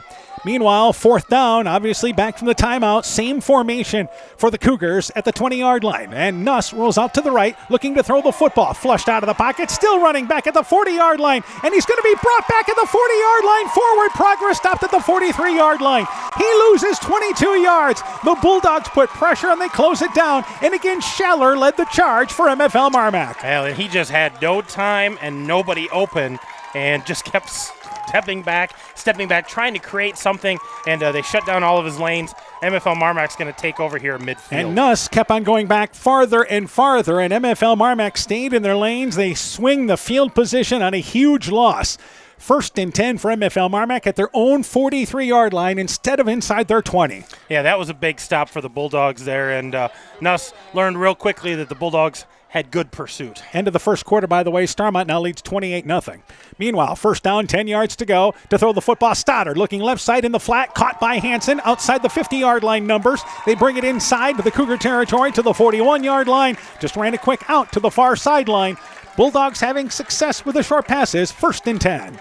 Yeah, just a little, easy out pattern and then up the field with Hanson and picks up the 1st down plus a whole lot more. So down to the 42-yard line. They move it from the 42-yard line in their own territory down to the 42-yard line of Sumner-Fred's territory. Actually, it is going to be Coda Warrington as a receiver to the right side. 1st down, 10 yards to go. Stoddard on this 1st down play. They send Hanson in motion, and they go back up the middle. McGee bounces up the middle, 40-yard line, just lowers the head, gets ahead down to about the 37-yard line. Nothing fancy, but finds a way to pick up 5 yards on 1st down. Yeah, those hard-fought yards is what McGee is picking up right now, putting his head down, keeping those legs driving and falling forward. MFL MarMac, plenty of time to work with. 4:40 left in our first half. Cougars lead 8-6. You line up with Parker Keel as a receiver right side. And continuing at the wingback spots, Hackett along with Hanson. And Stoddard up to the line of scrimmage on 2nd down and 5 yards to go. Hansen goes in motion from left to right. He'll get the handoff. Hit at the line of scrimmage and dropped right there. Treptow was the first Cougar that stayed at home defensively to make the stop. Also there as well was Kellen Wilharm. Maybe a yard. 3rd and 4. Yeah, they're going to give him a yard, but that was kind of a gift of a yard as he fell forward. And 3rd and about 4 left for the Bulldogs here. They got to sustain a drive. They want to get another score and take the lead back. And obviously in 4-down territory, no doubt about that. Same formation. Christofferson is in end on the left side. And 3rd down, manageable for MFL MarMac. And McGee is in the backfield. Stoddard with him under center. And again, Hansen goes in motion. They'll give it right back to him. Same play, but this time he cuts inside. 1st down as he goes inside the 35-yard line. Then Rugby pushed ahead to the 30-yard line and finally brought down to the 28-yard line. So 1st and 10, Hansen a good run. Got some great pushing from behind him. And the Bulldogs march inside the 30. Yeah, that was just hard running and great job by the lineman there to just keep pushing him, keep pulling ahead. And good first out. And again, we're down to 3.5 in a fast-moving first half. Again, not a lot of stoppages, not a lot of passes so far. 1st down, 10 yards to go, 28-yard line for MFL MarMac. And they operate from just off the right hash mark. And on 1st down, Stoddard to throw the football again. Looking left side, he's looking over the middle of the field. Hackett's open, goes up, catches it at the 5-yard line and brought down right there. High pointed the ball to the 5-yard line. Into the tackle, Schoonover, 23-yard pass play. 1st and goal for the Bulldogs. Yeah, that was a nice catch by Hackett. And like you said, he high pointed that well. Just timed it up, went up and got that ball. Great pass from Carter Stoddard. Brock Hackett with his 5th reception of the season and the biggest gain they've had here. Since early in the first quarter. 1st down, 10 yards to go. 1st and goal, rather, from the 5-yard line. Expect to see a dose of McGee here? Absolutely. 1st and goal. Hansen in motion. He's going to get the handoff. Right side, goes inside the 5, stands up and goes in for the score. Eli Hansen with a 5-yard run. The big pass play set him up 1st and goal. Hansen scores on the next play. And the Bulldogs take their first lead of the night at 12-8. Yeah, another 5-yard run there. This time Eli Hansen getting it, and that play designed to go to the outside, but a nice job of cutting it up right inside the end there and able to step in for the touchdown.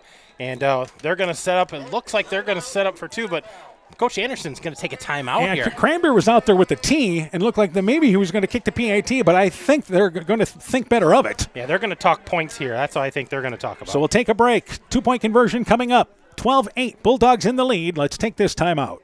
Life is better with American Family Insurance because our agents provide specialized local expertise to help you get the right coverage at the right price. We understand that farming is at the heart of what you do, and we want to help protect what you've worked so hard for. Let's build the policy your farm deserves. Contact Julie Depke, agent at 205 South Main Street in Elkader or call 563-245-2366. American Family Mutual Insurance Company SI and its operating companies, 6000 American Parkway, Madison, Wisconsin. Hey, Justin Birdnow here from Birdnow Chevrolet in Monona. I want to take a moment to wish all the local athletes good luck during their game. You have worked incredibly hard and it shows during each game. Myself and the entire Birdnow Chevrolet Monona team is wishing you all that you do your best and good luck. So a timeout taken before the conversion. MFL MarMac now leads 12-8. They went out there with Cranbeer to kick a PAT, but again, they've had a couple of bad snaps tonight on a field goal attempt and also as well on a PAT attempt. So, and if you look at the numbers, it makes sense to go for 2 here. Yeah, go for 2. If you get it, you put yourself up by 6. And it is again, here's your conversion. 2 receivers lined up to the left, only in the backfield. McGee and also back there as well as number 7. And that once again is Blake Schutte. They pitch it left side out of the backfield. It is McGee. Catches it on a swing pass. Far side goes in for the conversion. 14-8. Stoddard hooking up with McGee. Bulldogs lead by 6. Yeah, that was a nice pitch and catch there. Just a little floater, and they knew that there was going to be a defender out there, but he just had to beat that one defender, and McGee is able to do that, get it in there for the 2, and put themselves up by 6 here with under 3 minutes to play in our first half. So that's the first lead of the night for MFL MarMac at 14-8. Want to remind you, coming up at the half, our halftime guest tonight, we'll talk with MFL MarMac volleyball coach Becky Johnson. She'll be our halftime guest tonight, get an update on the Bulldogs volleyball program.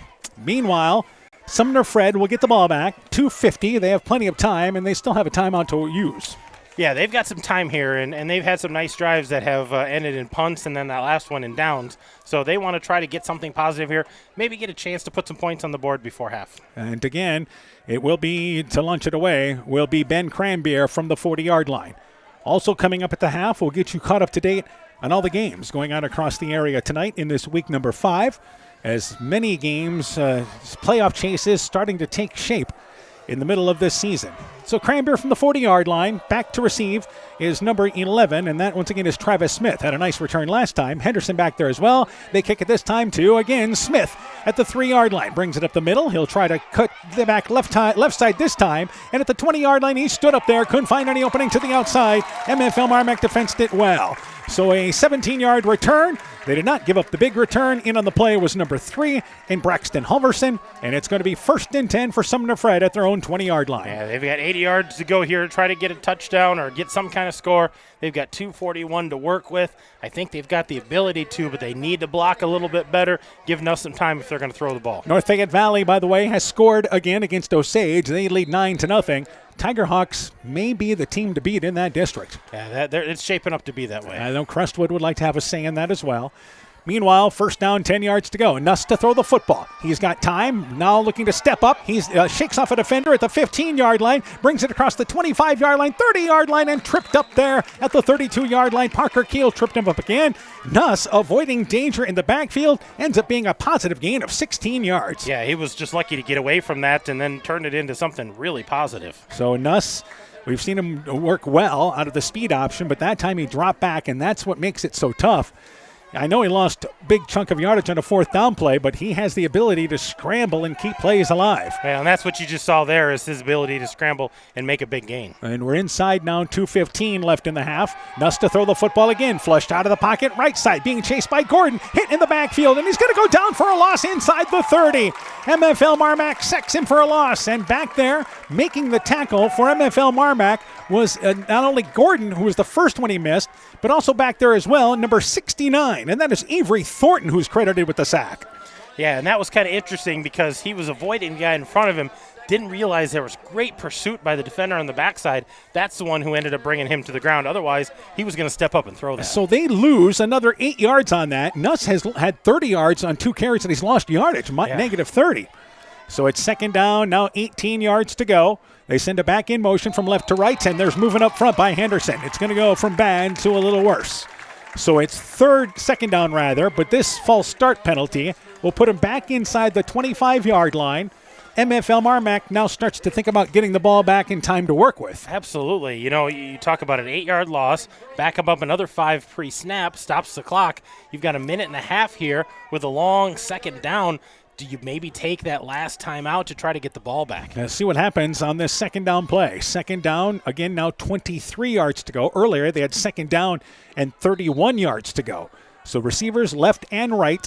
And Nuss goes out of pistol formation to throw the football again, swings it right side, and that pass is caught outside the numbers at the 35-yard line. Here comes a flag in behind the play as the ball is caught, and it looks like a pickup of about 9 or 10 yards. But there is a penalty that was thrown from behind the play.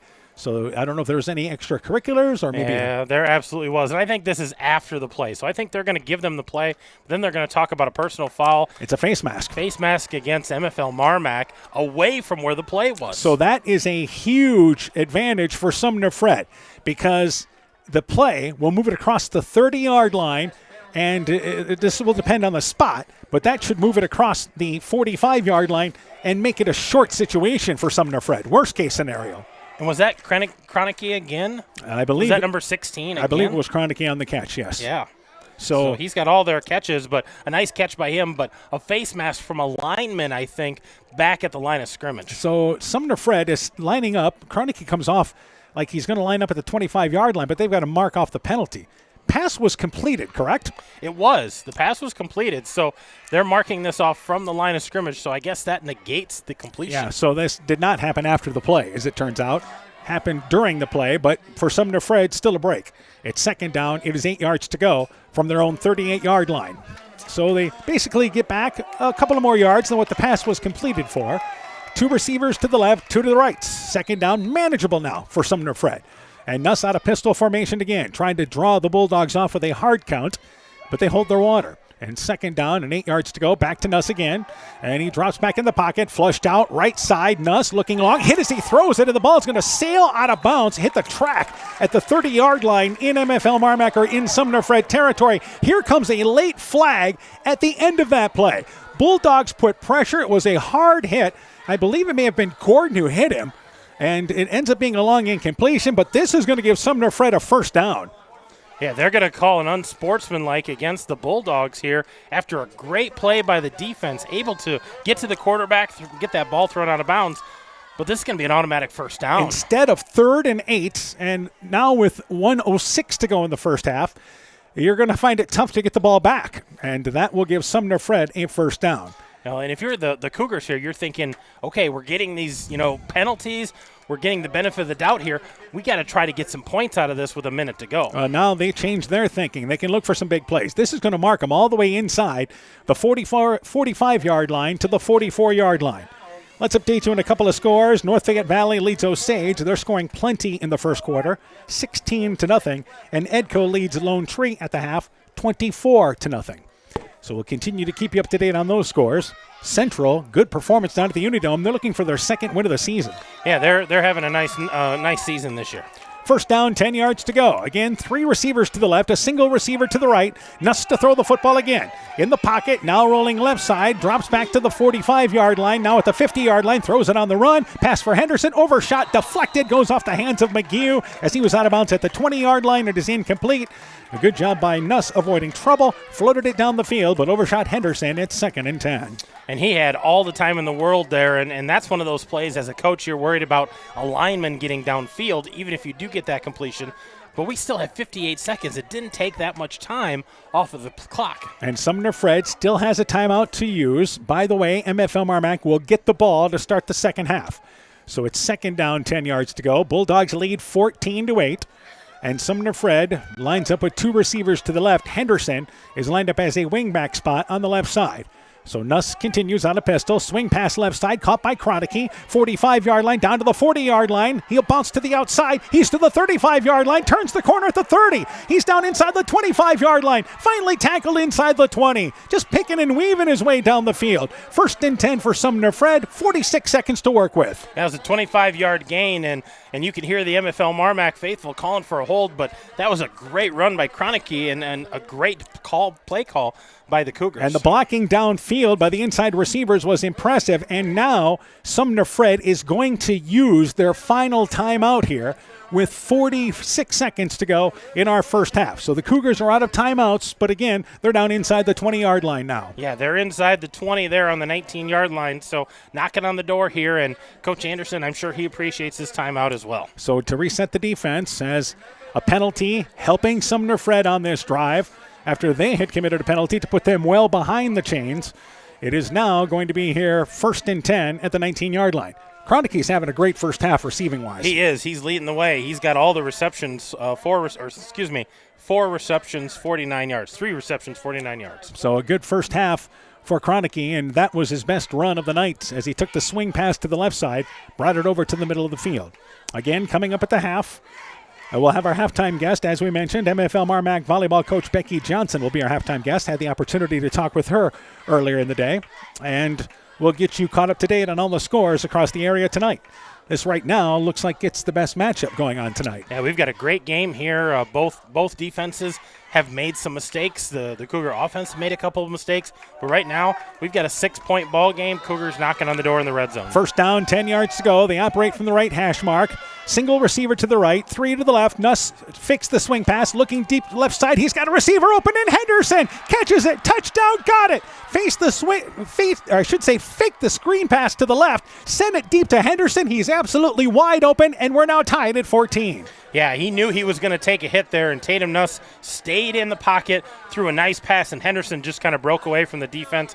What a great touchdown pass and catch there. So it ends up being a 19-yard pass play, and now Sumner-Fred will try to take the lead. But he sold the fake. That was the big thing Nuss did. That brought the corner to jump. Yeah, that fake on the inside really froze that corner a little bit, and Henderson ran right by him. Henderson knew exactly where he was going, ran a great route there, and a nice pass. Henderson for the PAT. Spot is down. Kick is up high enough, long enough. Put it on the board. Sumner-Fred retakes the lead, 15-14. We have 40 seconds left in the half. Let's take this time out. Epic Wear. Get personalized clothing for your school, your team, family, friends, business, or any event. Epic Wear has a huge range of customizable apparel, trophies, and awards. They offer free design help or design your own apparel at getepicwear.com, and you can even set up a free website for your fundraiser. Epic Wear, walk on. Call 563-568-2301 to place your order today. When making up a to-do list, don't forget to include servicing your car at Edie's AC Delco Service Center in Garnavillo. Your car should have the best care, and Edie's will make sure of it. Stop in or call 964-2186 to make an appointment. Tires worn out? Well, Edie's can replace them. Need a tow? Call Edie's at 964-2186. Kay, Lynn, and Todd invite you to stop by and fill your car's tank with fuel at Edie's AC Delco Service Center in Garnavillo. Edie's open 7 a.m. Mondays through Saturdays. So Sumner-Fred, helped out by an MFL MarMac penalty, ends up scoring on a 19-yard pass play. That is Nuss completing the pass to Henderson. Henderson's PAT makes it 15-14. Sumner-Fred in the lead here in this second quarter. MFL MarMac has a timeout. They have 40 seconds to work with here before the half. But they do get the ball to start the second half. They get the ball to start the second half, but you got to have a nice return here to set yourself up so you can get that ball within striking distance. And Henderson, by the way, now one of two PAT-wise this year. Yep.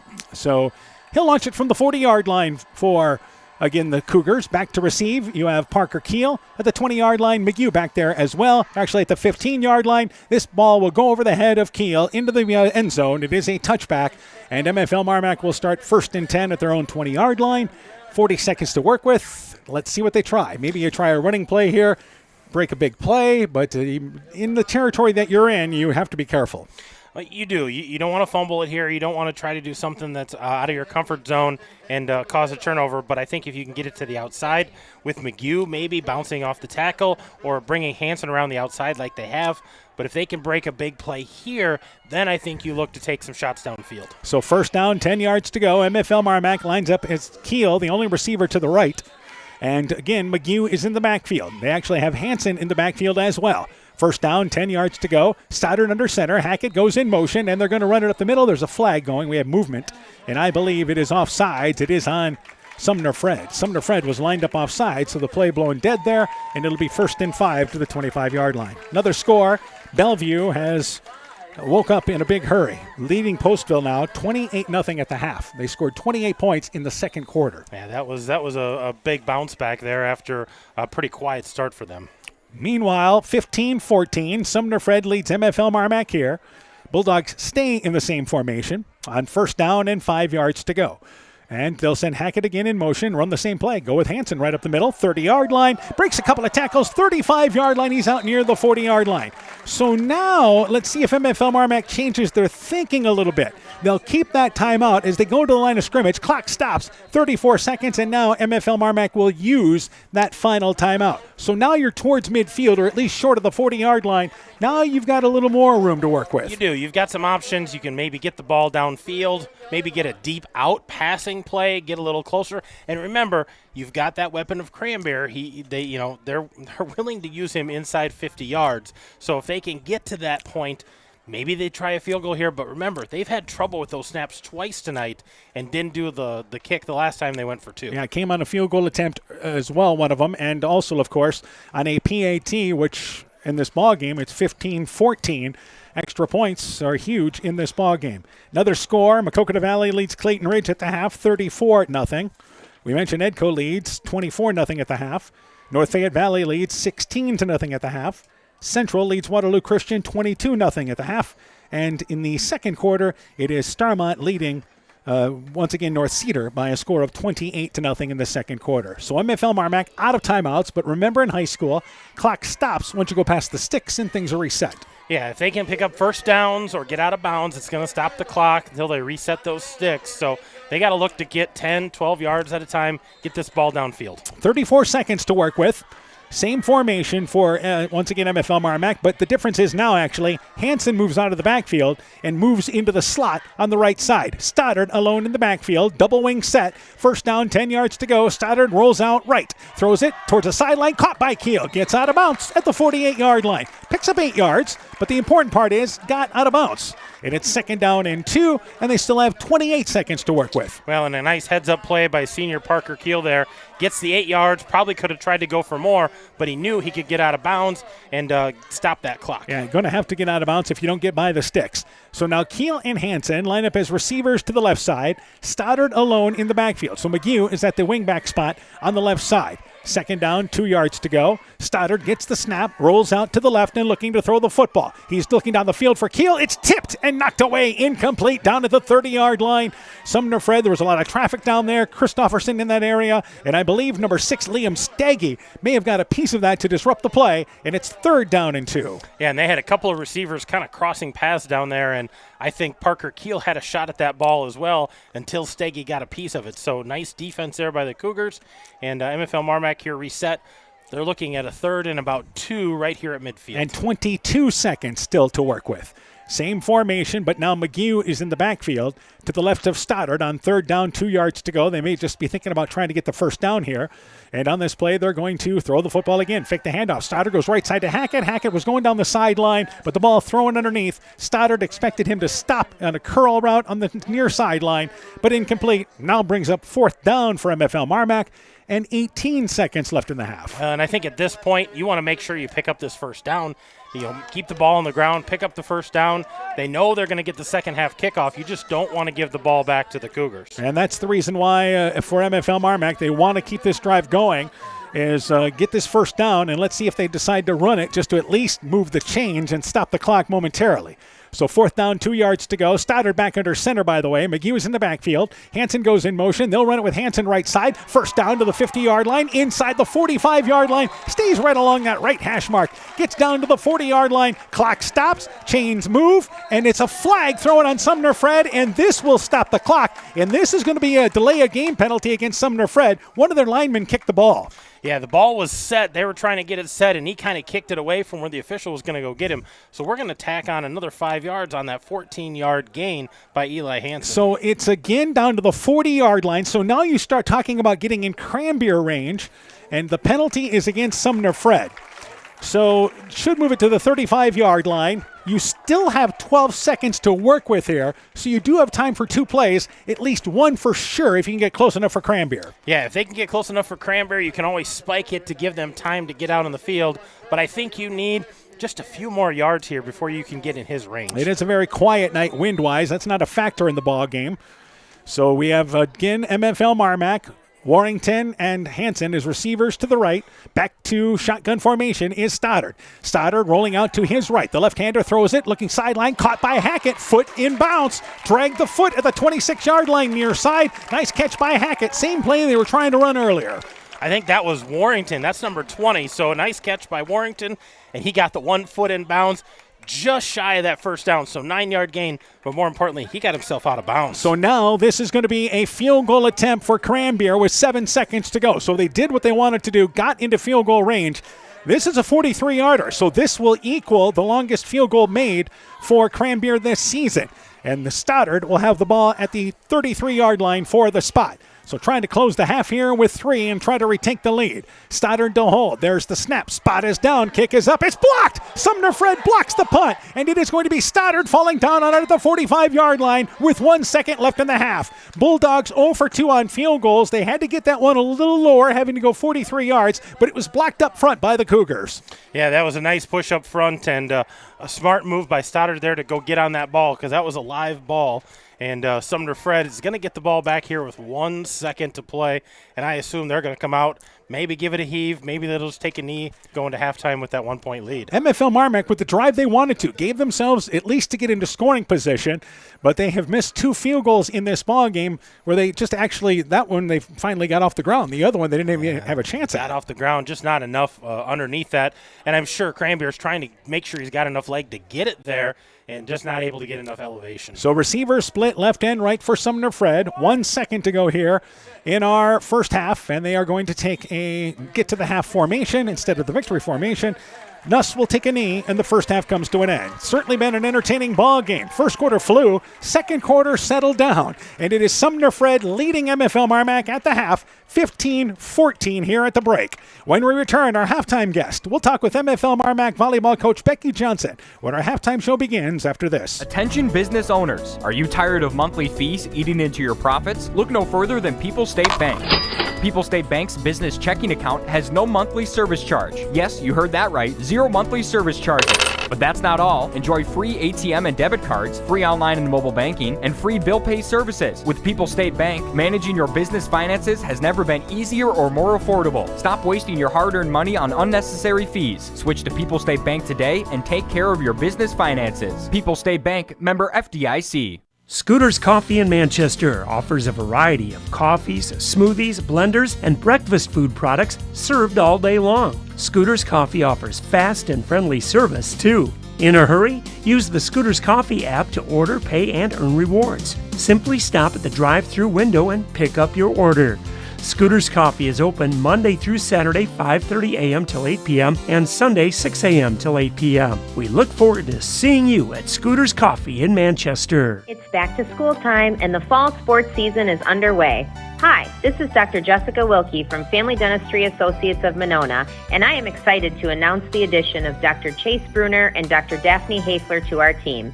Dr. Bruner, Dr. Hafler, Dr. Foey, and myself are welcoming new patients as we cheer on all our area student athletes this fall. We look forward to seeing you at your next dental appointment. Family Dentistry of Monona, where health-changing smiles are created. Brought to you by locally owned and operated NEAT, proudly providing high-quality internet, television, and telephone services at the speed of light to businesses and homes in Northeast Iowa. NEAT also provides computer and network services as well as business phone system sales and service. For more information, visit NEITEL.com or call 877-638-2122. NEAT, connecting you now. Northern Country Co-op and Viafield are now Nexus Cooperative, your full-service ag partner, supplying all your agronomy, energy, feed, grain, and lumber needs. Our highly knowledgeable and experienced team utilizes the latest technology in feed manufacturing, agronomy services, precision ag, plant and animal nutrition, energy products, and grain marketing to keep our customers ahead of the rest. Stop in today at any of our 26 locations across northern Iowa and southern Minnesota, or visit us online at nexus.coop. TNT Power Sports sells and services all makes and models of UTVs and ATVs. We have a nice selection of clean used units available along with new units. Contact Brian, Sawyer, or Tracy for your next UTV or ATV purchase. To keep your UTV or ATV in top-notch condition for work or play, schedule your service work with Brian or Nathan by calling 563-245-1100 or stop into TNT Power Sports north of Alcater on Highway 13 for all your sales or service work. Stronger, farther, faster. It all starts with good nutrition. Clayton County Farm Bureau is proud of our livestock farmers who provide high-quality protein needed to fuel our young athletes. The ultimate pre- and post-game fuel-up can be found in meat and dairy foods grown right here. Meat and dairy are natural sources of essential vitamins that support health, energy, and performance. We know our student athletes are the real deal, and Iowa's livestock farmers are committed to helping them reach their goals. To learn more, visit realfarmersrealfoodrealmeat.com. MFL MarMac Football is brought to you in part by Smitty's Oil and Tire in Monona, Thompson Construction and Monona Overhead Door, TJ's Pizza in Monona and Claremont, Myers Auto Service in Monona, Clayton County Recycling of Monona, Farmer Savings Bank of Colesburg, Elkport Garber, Strawberry Point, and Arlington, member FDIC, Furniture Showcase and Allwine, Lighting Showroom, Flooring, Furniture, and Window Treatments, Culligan Water Conditioning in Elkader, and Adverse Weather Insurance, Jim Furman of Volga, your independent crop insurance agent. Our halftime guest tonight here, we're joined by MFL MarMac volleyball coach Becky Johnson. Coach, let's talk about so far to this point of the season. Who's contributing for the Bulldogs in the varsity? All right, I've got my two middle hitters. We've got Maddie Keener and we have Avery Lamborn. We're running the middle. So far they're doing pretty good running that, being pretty efficient. As outside hitters, my next one would be Lily Johnson. She's got the most kills right now on the team, really working hard on her efficiency there. My other outside hitter, I've got Devin Meyer contributing in that offense. And then on the right side, I'm running Autumn Shaw, who's a lefty, so she fits perfectly in that position as a right side hitter. So that's what I'm running with the offense. As far as the setting goes, I am running one setter. I've got Addison Corlett contributing in that role right now. And then I'm also running in the back row, I've got our libero, which is Lauren Johnson, who's contributing really well on the defensive side. Serve, receive, really passing well for us. And then I've moved Kenzie Ball in as a defensive specialist in the back row, contributing there. Yeah. So and then we've also been struggling quite a bit with our serving. So I've got some athletes that are coming out, off the bench and helping us out with our serving. And Keegan Eckerd, Casey Pika has really been helping out with that, and Morgan Jacobson also with the serving side. All right, so good contributions there. I know you guys played Central last night, dropped a 3-setter. Tell me about that match. I thought it was good. We hung with them pretty well. We had strong starts, but we just kind of fizzled out a little bit towards the middle. And really that third set, I thought the girls, we took a timeout, weren't really pleased with where we were performing. And unfortunately, they came back from that timeout, and I thought that's where they brought their best effort. But it was just too late. It wasn't enough to get us into another set at that point. So it was just a full start for us. But overall, I thought they played pretty well with Elkader. And, stat-wise, Elkader is pretty similar to what we're running also. So we knew it was going to be a battle. Sure. Let's talk about the conference, because it looks like the conference race there, a number of teams involved. Yeah. So we're sitting at 1 and 2 in the conference right now. North Fayette Valley is going to be a tough one. We've got them. We haven't played them yet. They're sitting at the top of the conference right now. Turkey Valley, we've seen them. They're going to be a strong team. We have not been able to beat them. We've seen them quite a bit in the non-conference games. We've seen them and played them. They're going to be tough. And then we also have Southwind that's going to be another top contender up there. And I expect them to be very tough. So that's what we have coming up in the conference that we've got to face yet. All right. Now, as far as schedule-wise, what's coming up for you next week? All right. So next week at home, we host Waukon on Monday. We host Lansing Key on Tuesday. And then we travel to Southwind on Thursday. Yeah, it's a busy week for you guys. All right, Coach. Good luck to you. We want to thank you for joining us at the half. Good luck here the rest of the season. All right, thanks a lot. MFL MarMac volleyball coach Becky Johnson on our Bulldog program, our halftime guest. It's pretty unusual for a bank to be 100% employee-owned, and Freedom Bank wouldn't have it any other way. Employee-owned means we're not just your bank. We're your friends and neighbors. We value being active community partners, and we believe in donating generously to local causes. We empower success, not just for our customers, but for our communities as well. Visit Freedom Bank in Elkader, Monona, Postville, Waukon, or online at freedombnk.com. Member FDIC. This is Chris Holbert, General Manager of Hall Robertson Incorporated in Postville. We would like to wish the area student athletes both a safe and successful sports season. We have been a community-based company since 1864, servicing and supporting the area ag industry with products necessary for daily success. We look forward to continuing to serve and support both the ag industry and high school athletes in our surrounding communities. Thank you and good luck from the families at Hall Robertson. When I started out in the car business, my dad gave me some good advice. Hi, it's Forrest Brown with the Brown's family of dealerships. What my dad told me is when you sell someone their first car, you need a good sales department. But if you expect to sell them their second, third, and fourth car, you better have a great service department. Visit any one of the Brown's family of dealerships in Guttenberg, Elkader, West Branch, or Victory Ford in Dyersville and find out why Brown's is your hometown dealer, no matter where your hometown may be. Hey, sports fans, take a time out and call Garms Financial Services. Their team of agents can show you how to save money on all your insurance needs with Grinnell Mutual. Whether you need auto, home, farm, health, crop, or business insurance, Garms Financial Services has you covered. You'll also receive quality protection, expert advice, and local friendly service. Call Brian Buchenhagen, Cheryl Wagner, Emily Bazin, or Kayla Olson today for a free competitive quote. Garms Financial Services in Elkader, your trusted choice agency. Top Gun Customs knows you can fill the deer tag well out of season. If you've tagged that prize buck, pull up to the stoplight at Top Gun in Garnavillo. That's it. Bob and his technicians have been repairing vehicles for over 45 years. We write the estimates, take the photos, and deal with the insurance company for you to ensure your vehicle is repaired quickly and, most importantly, safely. We also have free loaners or rental vehicles. Call Bob or Nancy at Top Gun to schedule your repair today. 563-964-9899. MFL MarMac Football is brought to you in part by Vorwald Enterprises, Inc. in Monona, Canucko Floor Covering in Monona, the Loena Savings Bank, member FDIC, Fisk Farm and Home in Monona, Cresco, and Decorah, Car Auto Group, online at karautogroup.com, Bacon Concrete in Postville, Norby's Farm Fleet in Northeast Iowa, and by Rivals Inc., custom gear, screen printing, embroidery, and online shopping at rivalsinc.com. This is KCTN, Garnavillo, Elkader, Iowa. At the half, it is Sumner-Fred leading MFL MarMac by a score of 15-14. Let's update you on scores from across the area. Maquoketa Valley leads Clayton Ridge 34-0 at the half. Bellevue leads Postville at the half 28-0. In the second quarter, North Fayette Valley leads Osage 29-0. At the half, Starmont leads North Cedar 40-0. Also at the half, Edco leads Lone Tree 24-0, and Central leads Waterloo Christian by a score of 22-0. That's right.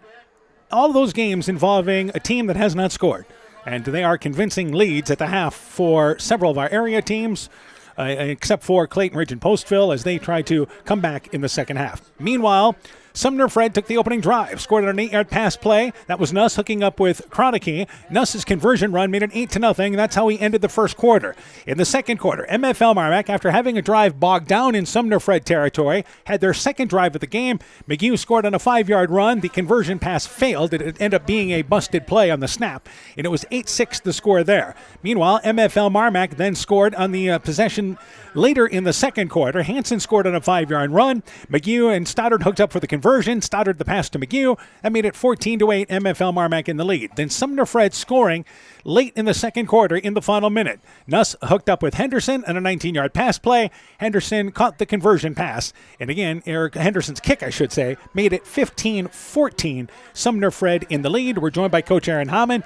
Let's go through the individual totals. Let's start with Sumner-Fred. Yeah, Sumner-Fred on the ground is led by Tatum Nuss. He's carried it 9 times for 57 yards. And think about that. He had 2 losses that lost 30 yards. Yeah, two huge losses, so he would have been well up above that. Henderson, 3 carries for 12 yards. Land has 2 carries for 5 yards, and Steggy has 1 carry for 3 yards. So 15 carries, 77 yards on the ground.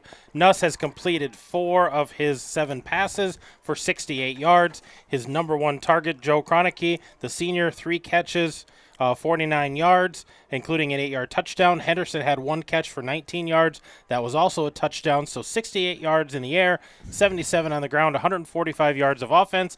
More importantly, Sumner-Fredericksburg has the lead. Yeah, so Sumner-Fred actually a great drive to start this ball game, and then a great drive to end the half for them. Yeah, they had two really good drives and a lead to show for it. All right, let's go to the totals now for MFL MarMac. MFL MarMac is actually led by Eli Hansen. He's got 11 carries, 68 yards, including that 5-yard touchdown. McGee has 9 carries, 53 yards. He also has that 5-yard touchdown. Parker Keel, 2 carries for 4 yards. Stoddard has 2 carries, -3 yards. Brock Hackett had a carry for no gain. So 25 carries, 122 yards on the ground. In the air, Carter Stoddard has 8 completions on 11 attempts, 112 yards.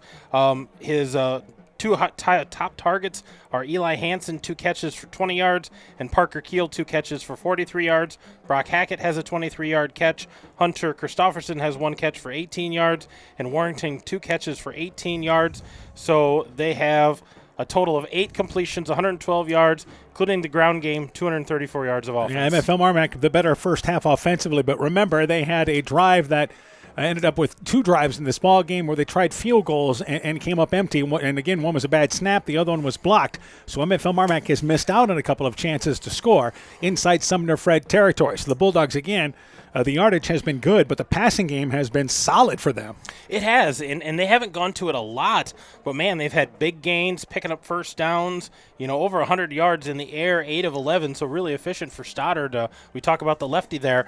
Had a nice first half, but you look at those miscues when they got into the red zone, and those are really costly right now if you look at them. And for Sumner-Fred, again, Nuss has been able to get himself free a couple of times running the football, but they certainly have done a nice job passing the football as well, especially in that touchdown pass when they faked the screen pass and then went up over top. Well, and Nuss stayed in the pocket for that pass. He knew he was going to get hit, but had a nice pass to a wide-open guy in the end zone, and that was a huge play for the Cougars. All right, it's actually homecoming tonight for Sumner-Fred. It's not really homecoming. It was scheduled 2 weeks ago against Olwine, but Olwine, of course, now returning to the field tonight, but they have missed the last 2 weeks due to injuries that they've had.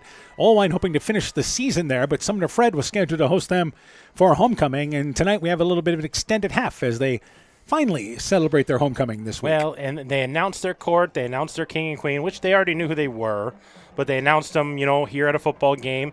They had some little cheerleaders out here doing a routine. They've got the band out doing their routine. So they're doing some homecoming activities, not really homecoming, but that's okay. Everybody else that we've got tonight is at a homecoming game. Yeah, and most of the homecoming games are convincingly going on across our area tonight as far as score-wise. So we'll take a break. When we return, we'll get you caught up to date what's happening around this area, get you set up as well what's coming up on our broadcast schedule as well. You're listening to high school football from KCTN Sports. Sumner-Fred leads 15-14 at the break. We are happy to announce we are once again performing cataract surgery right here at home. This is Jessica Jones, surgery supervisor. We welcome Dr. Cancel from Gunderson, who performs this surgery monthly at our local surgery suite and holds consultations at Gunderson Eye Clinic, Waukon. Dr. Cancel is a wonderful addition to our surgery team, and we're so happy he's here. Call us today for more information.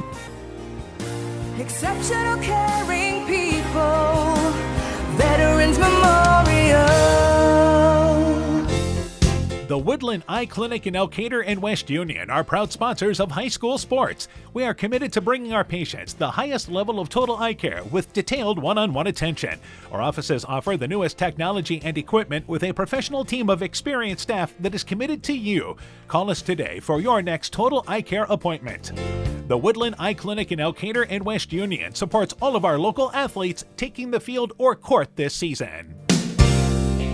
Inspiring changes to a happier, healthier you is what we do at Clayton Drug. We are committed to helping you achieve the highest quality of life possible. We are a full-service pharmacy offering services such as med packing to your home or mail delivery and online prescription refill. We also offer a cash pricing program on name brand and generic prescriptions. Call 563-245-2530 to find out more. Clayton Drug, connecting the communities of Elkader, Strawberry Point, and Sumner to serve us all in between. Hi, this is Cody from Torkelson Motors in Elgin and Waukon. At Torkelson Motors, we believe that student involvement in activities is a great way to help grow our communities, and we are proud to help sponsor this game for your enjoyment. We've been serving Northeast Iowa since 1926 and appreciate the business that our customers have given us and the support they provide to our area schools and communities. So the next time you are in need of a new or used vehicle or a repair, stop into Torkelson Motors. We've been selling cars the old-fashioned way with a friendly smile and a handshake right here next door in Elgin and Waukon.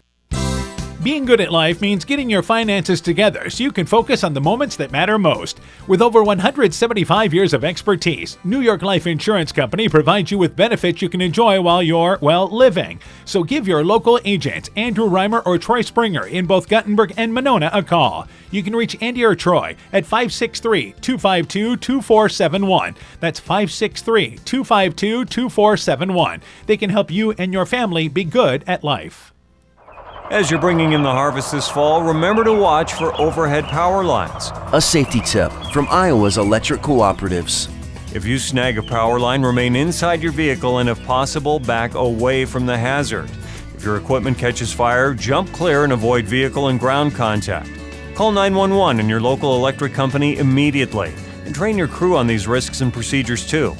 Iowa's electric cooperatives want you to be safe and productive this fall. Alameda Clayton Electric, your Touchstone Energy cooperative.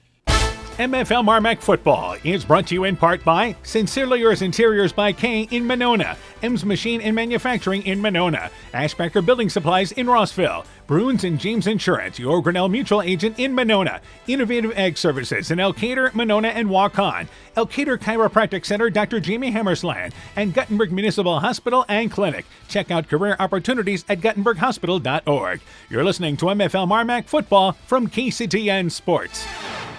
At the half, it is Sumner-Fred leading MFL MarMac. Our extended halftime show continues here tonight on KCTN. Been a thrilling ball game. Sumner-Fred with a 1-point lead as they scored in the final minute of the second quarter to take the lead. Let's go through scores again across the area, and we'll talk a little bit about each of these games. And again, this is the game of the night in our area. Maquoketa Valley leading Clayton Ridge 34-0. A Maquoketa Valley team that has been real good through the first part of the season.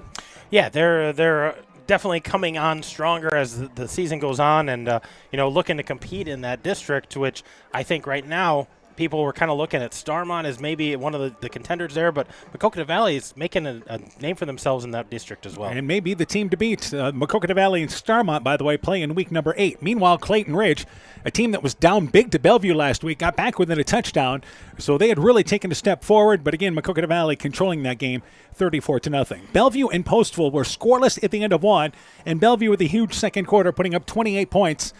We will likely see them in week number 7 at Starmont, which would be a big district game. Yeah, that could turn out to be a pretty big game. Bellevue seems to have things in hand there, but just looking ahead, looking how the teams play out, that could be a pretty big ball game to determine placing in that district. And that point, week 7, you're talking about playoff situations there. All right. As also tonight, it is North Fayette Valley leading Osage. Score there is 29-0. That game was late in the second quarter. North Fayette Valley, schedule-wise, things are really going to look good for them. They play Allwine in New Hampton yet, and they will be heavily favored in both those games. But week number 8, they host Crestwood, and we saw what happened last year in that ball game. That's all about positioning. Well, and that game was a little different story because we talked about a torrential downpour, sideways rain. But, that's going to be a good ball game. Both of those teams kind of positioning themselves for that to be the district, deciding factor, and that's going to roll right into the playoffs the next week. By the way, both teams are on the field. We still have 3 minutes to put on the clock, and the Sumner-Fred band could care less. Yeah, they're still performing. They're still performing here at the half. They just did a conga line. They're still performing, and time for them to get off the field. I think the teams want to come back out on the field. They're doing a great job. They sound awesome, and it was fun watching the conga line, but I think they might be wrapping up now as Sumner-Fred is waiting to get onto the court, or the field, I should say. MFL MarMac's on their sidelines, and they haven't started the 3 minutes yet. So, again, we had an extended halftime tonight. There they go. All right, I think we're good. Another big game tonight, I think, setting things up. We wondered at the beginning of the season, is Edco and Lone Tree going to be a big ball game? But Edco taking care of business there for their homecoming and setting themselves up well to earn a district title there because they've beaten 2 of the tougher teams if they win tonight. Yeah, we'll talk about the 8-man in just a bit, but we'll finish one other score. Starmont leads North Cedar. Oh, that's right. Score 40-0 at the half. And we mentioned Starmont and Bellevue could play a huge game. Starmont lost to North Lynn. They already have a district loss, and North Lynn's in the mix in that district. They are, and Starmont definitely wants to get that win, and, they're looking at that Bellevue game going, that's a way for them to get back into it. But right now, North Lynn has that tiebreaker over them. They've got Maquoketa Valley in there yet, too, so they've got some big ball games coming ahead, but that Bellevue game could be a pretty big game for them. All right, they've now started the 3 minutes, by the way, so we're getting closer to starting the second half of this ball game. All right, we were talking 8-man. Edco, Lone Tree, and Central City is what everybody thought in that district, but Springville has been the surprise team right now. They lost a tough game to Lone Tree, but Edco leads Lone Tree, as you mentioned, 24 at the half, 24-zip. They lead that ball game, and the Vikings looking like a true top 10 team. They are. They're looking really good. They're looking like they're well on their way to a district title. A lot of things could happen, a lot of game to play yet. They got to stay healthy, as every 8-man team has to, but looking really good so far this season. And Central, going after their second win, a solid first half. They lead Waterloo Christian at the half, 22-0, in a game that is being played at the Unidome tonight. Central, they've struggled, and they're going after their second win tonight. Yeah, they've struggled, and a Waterloo Christian team who hasn't played the last couple of years, got enough guys out, got a team, don't have a home field, so they play at the Dome, which is a great opportunity for all those kids. But Central playing well, looking to get a win, and they're looking at their schedule going, we got another game or two that maybe we have a chance in. So things turning around, looking better there for that Central team. They've got Don Bosco and Turkey Valley off their schedule, so there's some games coming up here. And if you think about this, that is a young Central team. When you look at running back, quarterback, the two Hammersland boys fill those positions. You've got a young freshman receiver in Lone. That's a team that's got a bright future. Yeah, you got a freshman quarterback, freshman receiver, sophomore at running back. Yeah. And you've got another, Borman is another one. He's a sophomore. I believe or is he a junior? Yeah, he's a junior. He's a junior. So, but I mean, you got young guys, and they're all coming back. So you've got a lot to build around, and a lot of other guys that fill great roles for the Warriors. So they're looking. Let's get that win. Let's get another one. Let's roll into next year. All right, both teams are ready to go. We still have a minute on the clock, so we'll keep it right here as we get ready to start the second half. MFL MarMac trails 15-14. We've killed enough time tonight, and we are getting ready to start the second half of this ball game. The first quarter flew tonight. And at one point, it was like 7:45, and we were in the second quarter, and the last 5 minutes of the second quarter, and it was good football, but every team had a chance to score in the last 5 minutes. It was Sumner-Fred that scored. Everybody had a chance to score. Everybody used their timeouts. Everybody was trying to kill the clock, so those last few minutes really drug, and extended halftime. So we might get all the finals tonight, Dan, before we're out of here. Well, I didn't think we'd be the late show, but we are on our way to being the late show tonight. And Sumner-Fred leading MFL MarMac at the half, 15-14. We mentioned schedule-wise, Sumner-Fred has Dike New Hartford, and now MFL MarMac will be off their schedule for the final 3 weeks of the season. But MFL MarMac still has Dike New Hartford. And the team in this district that maybe is a surprise coming in tonight, Central Springs at 3-1. Yeah, Central Springs, no pushover there. And, Denver, I still think, they haven't had the success, but that's who Sumner-Fredericksburg plays next week here in Sumner. That could be a tough ball game for the Cougars as well. By the way, we're running so late tonight that Central and Waterloo Christian are at the end of 3, and Edco and Lone Tree are at the end of 3. Central leads Waterloo Christian 38-0 at the end of the third quarter. Edco leads Lone Tree 38-0 at the end of the third quarter. So here we go. We're ready to start the third quarter tonight. And it will be once again Henderson to launch it away for Sumner-Fred, leading 15-14 here at the break. Back deep to receive. Keel also back there. McGew. The ball goes to Keel. Picks it up at the 6-yard line near side. He'll bring it to the far sideline now, and he's now turning the corner at the 20-yard line. He's out to the 30-yard line. Keel steps across the 40-yard line, tackled at the 42-yard line outside the numbers. 40-yard return by Parker Keel. And the Bulldogs take over 1st and 10. Great field position for their opening drive here in the second.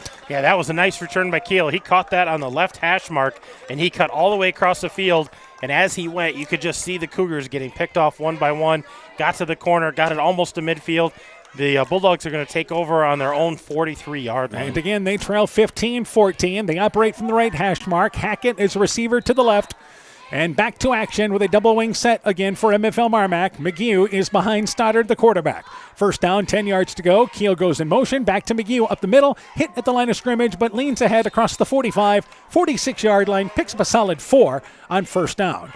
Bulldogs, Treptow makes the play for Sumner-Fred, but the Bulldogs leaning on the power of McGew, who's been really good tonight. Well, and he's done a nice job of hitting that line so hard, and he usually runs into one of his blockers and kind of pushes them forward, and then he gets a couple more yards after that. So hard running, as Coach Anderson talked about in our pregame. Second down, 6 yards to go. Keel, as receiver to the right, Hansen has moved into the slot spot on the right side. Two backs in the backfield on what is second down and 6 yards to go.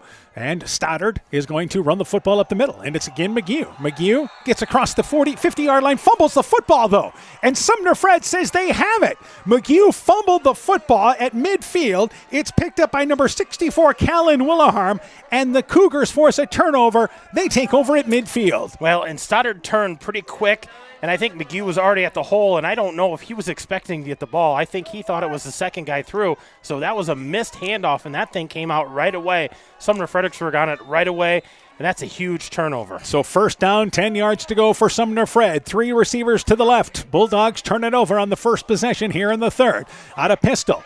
Nuss rolls out to the right, looking to boot it around right side, cuts across the 50-yard line, still on his feet. He fumbles the football, but it's recovered by Sumner-Fred at the 41-yard line. Knocked out of there by number 55 in Schaller and recovered by Sumner-Fred, I believe down the field. Picking it up for them was one of the Henderson, who was lined up as a receiver that time. So they get a kind bounce as they goes to 2nd and 1. Yeah, that's going to go down as a 9-yard gain, but could have been a costly fumble giving it right back, but Cougars able to hop on that one. That was a straight boot to the right side from the quarterback.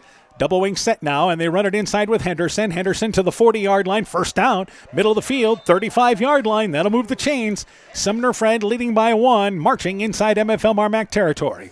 And they're doing a nice job of moving the ball here after that turnover. They're looking to capitalize, and they've got it here inside the 35-yard line. Gordon made the tackle for, once again, MFL MarMac. So it is once again first down, 10 yards to go at the 35-yard line. Receiver split left and right. And Nuss continues out of pistol formation. They run it right side. It is an option play, and they pitch it actually late. And it is Henderson. Brings it near side across the 30. Inside to the 25-yard line. Speed option to the right. And a good chunk of yardage by the Cougars. Yeah, well, not quite enough for the first down. I think he's going to be just a hair short because they were at the 34, needed to get to the 24. They're going to make the 25. So another 9-yard gain there for Henderson. Sumner-Fred has done it running the football here on this drive. So second down and short. Drives continue down to the 25-yard line. Kroenke brings the play in from the left to Nuss. We have played here just short of 2 minutes in our third quarter. Kroenke going out as a receiver now to the left. MFL MarMac needing a stop as they're down by 1 point here in the third. 3 receivers to the left. Working out of pistol formation again is Nuss. A low snap, but he digs it up. Swings it left side to Henderson out of the backfield. He has to go down, but he catches it at the 30-yard line. And because of that, he falls down at the 30-yard line. They'll actually lose yardage on that completed pass. It was actually Reese Land, number 22. But they lose yardage back to the 29-yard line. It's 3rd and 5 now. They lost 4. Yeah, that's kind of a strange play there to have a completion go for a loss, and he just went to the ground to try to catch the ball. And that whole play was disrupted because of the low snap to Nuss. Absolutely. So third down, closer to 5 yards to go for Sumner-Fred. Single receiver to the left side. And Nuss is going to toss it right side, and carrying the football there is Staggy. Staggy to the 30-yard line, short of first down, brings it inside the 30, down to the 28-yard line. He was tracked down from behind by number 71, Cade Humble. And also Parker Keel as they're making the play. It's only a pickup of about 2, and it's going to be 4th down, 3 yards to go from the 27-yard line. And I think if you're the Cougars, you're definitely going for it here. You're not going to kick this field goal. You haven't done that all season long, but this is manageable. This is a huge play for the Bulldog defense. It's a legitimate 3 yards to go. Nuss goes under center here now on 4th down and 3 yards to go in a double wing set. And he looks over to the sidelines, and Sumner-Fred is going to take a timeout, thinking better of it here. They want some thought before going for it on 4th down. Huge 4th down coming up. Cougars lead 15-14. Let's take this break. Alpine Communications believes connected communities become thriving communities. We are the local telephone company that became a 21st century communications provider. Alpine provides internet, television, cellular, security, and telephone too. We promise personal, timely, reliable service from people who live here. When you choose us, we all thrive. Connect with Alpine Communications today. Click alpinecom.net or call 563-245-4000. Strawberry Building Supply offers all your building materials for residential and commercial projects. Whether you're building from the ground up, remodeling your home, or a weekend project, we have the materials you'll need. We are an authorized Milwaukee dealer for all your Milwaukee tools. Strawberry Building Supply also has everything you'll need for your pets and livestock. Stop into Strawberry Building Supply today at 413 West Mission Street, Strawberry Point, or call 563-933-4579. Sumner-Fred uses their first time out of the second half. They want to make sure what they're doing here on this 4th down play. 4th down, 3 yards to go. A legitimate 3 yards to go. They have to get to the 24-yard line for first down. Now back to pistol formation. 3 receivers to the right. Nuss is going to boot it to the left. Trying to get to the corner. Stretched out there by Warrington. Hits him at the 30-yard line. Brings him down. Warrington tracks him down. It's a loss of 4 yards. And the Bulldogs stop the Cougars on downs. Yeah, that was a low snap once again, so Nuss had to go down and get that. Then it was kind of a rush to the corner, and great pursuit by the Bulldogs out there, able to keep him from going anywhere, actually getting him a loss, turning it over on downs. And that was the only option for Nuss on that play. It wasn't a pass play or a read option. They were quarterback booting to the left side all the way, and he was using Henderson as his lead blocker, but Warrington doing an outstanding job tracking the play down. So first down, 10 yards to go. Bulldogs trail by 1. At their own 30-yard line, they have first down yardage. So the turnover does not come back to haunt the Bulldogs. Double wing set on 1st and 10. Stoddard under center, and he's going to run it left side with, once again, Hansen, who was in motion. Hansen across the 35-yard line, out to near the 38-yard line. Nice run between guard and tackle left side by Hansen. It'll be 2nd down, 3 yards to go. Well, we talked about Hansen, and he's picking up, 10 yards at a clip. There's another 9-yard gain out of Hansen on 1st down. If he could do that on a consistent basis, man, that makes them dangerous. 8:45 left in our third quarter. MFL MarMac, their second touch here in this third quarter. You have Warrington as a receiver to the left, just made that 4th down stop. And McGee behind the quarterback Stoddard here on 2nd down and a yard to go.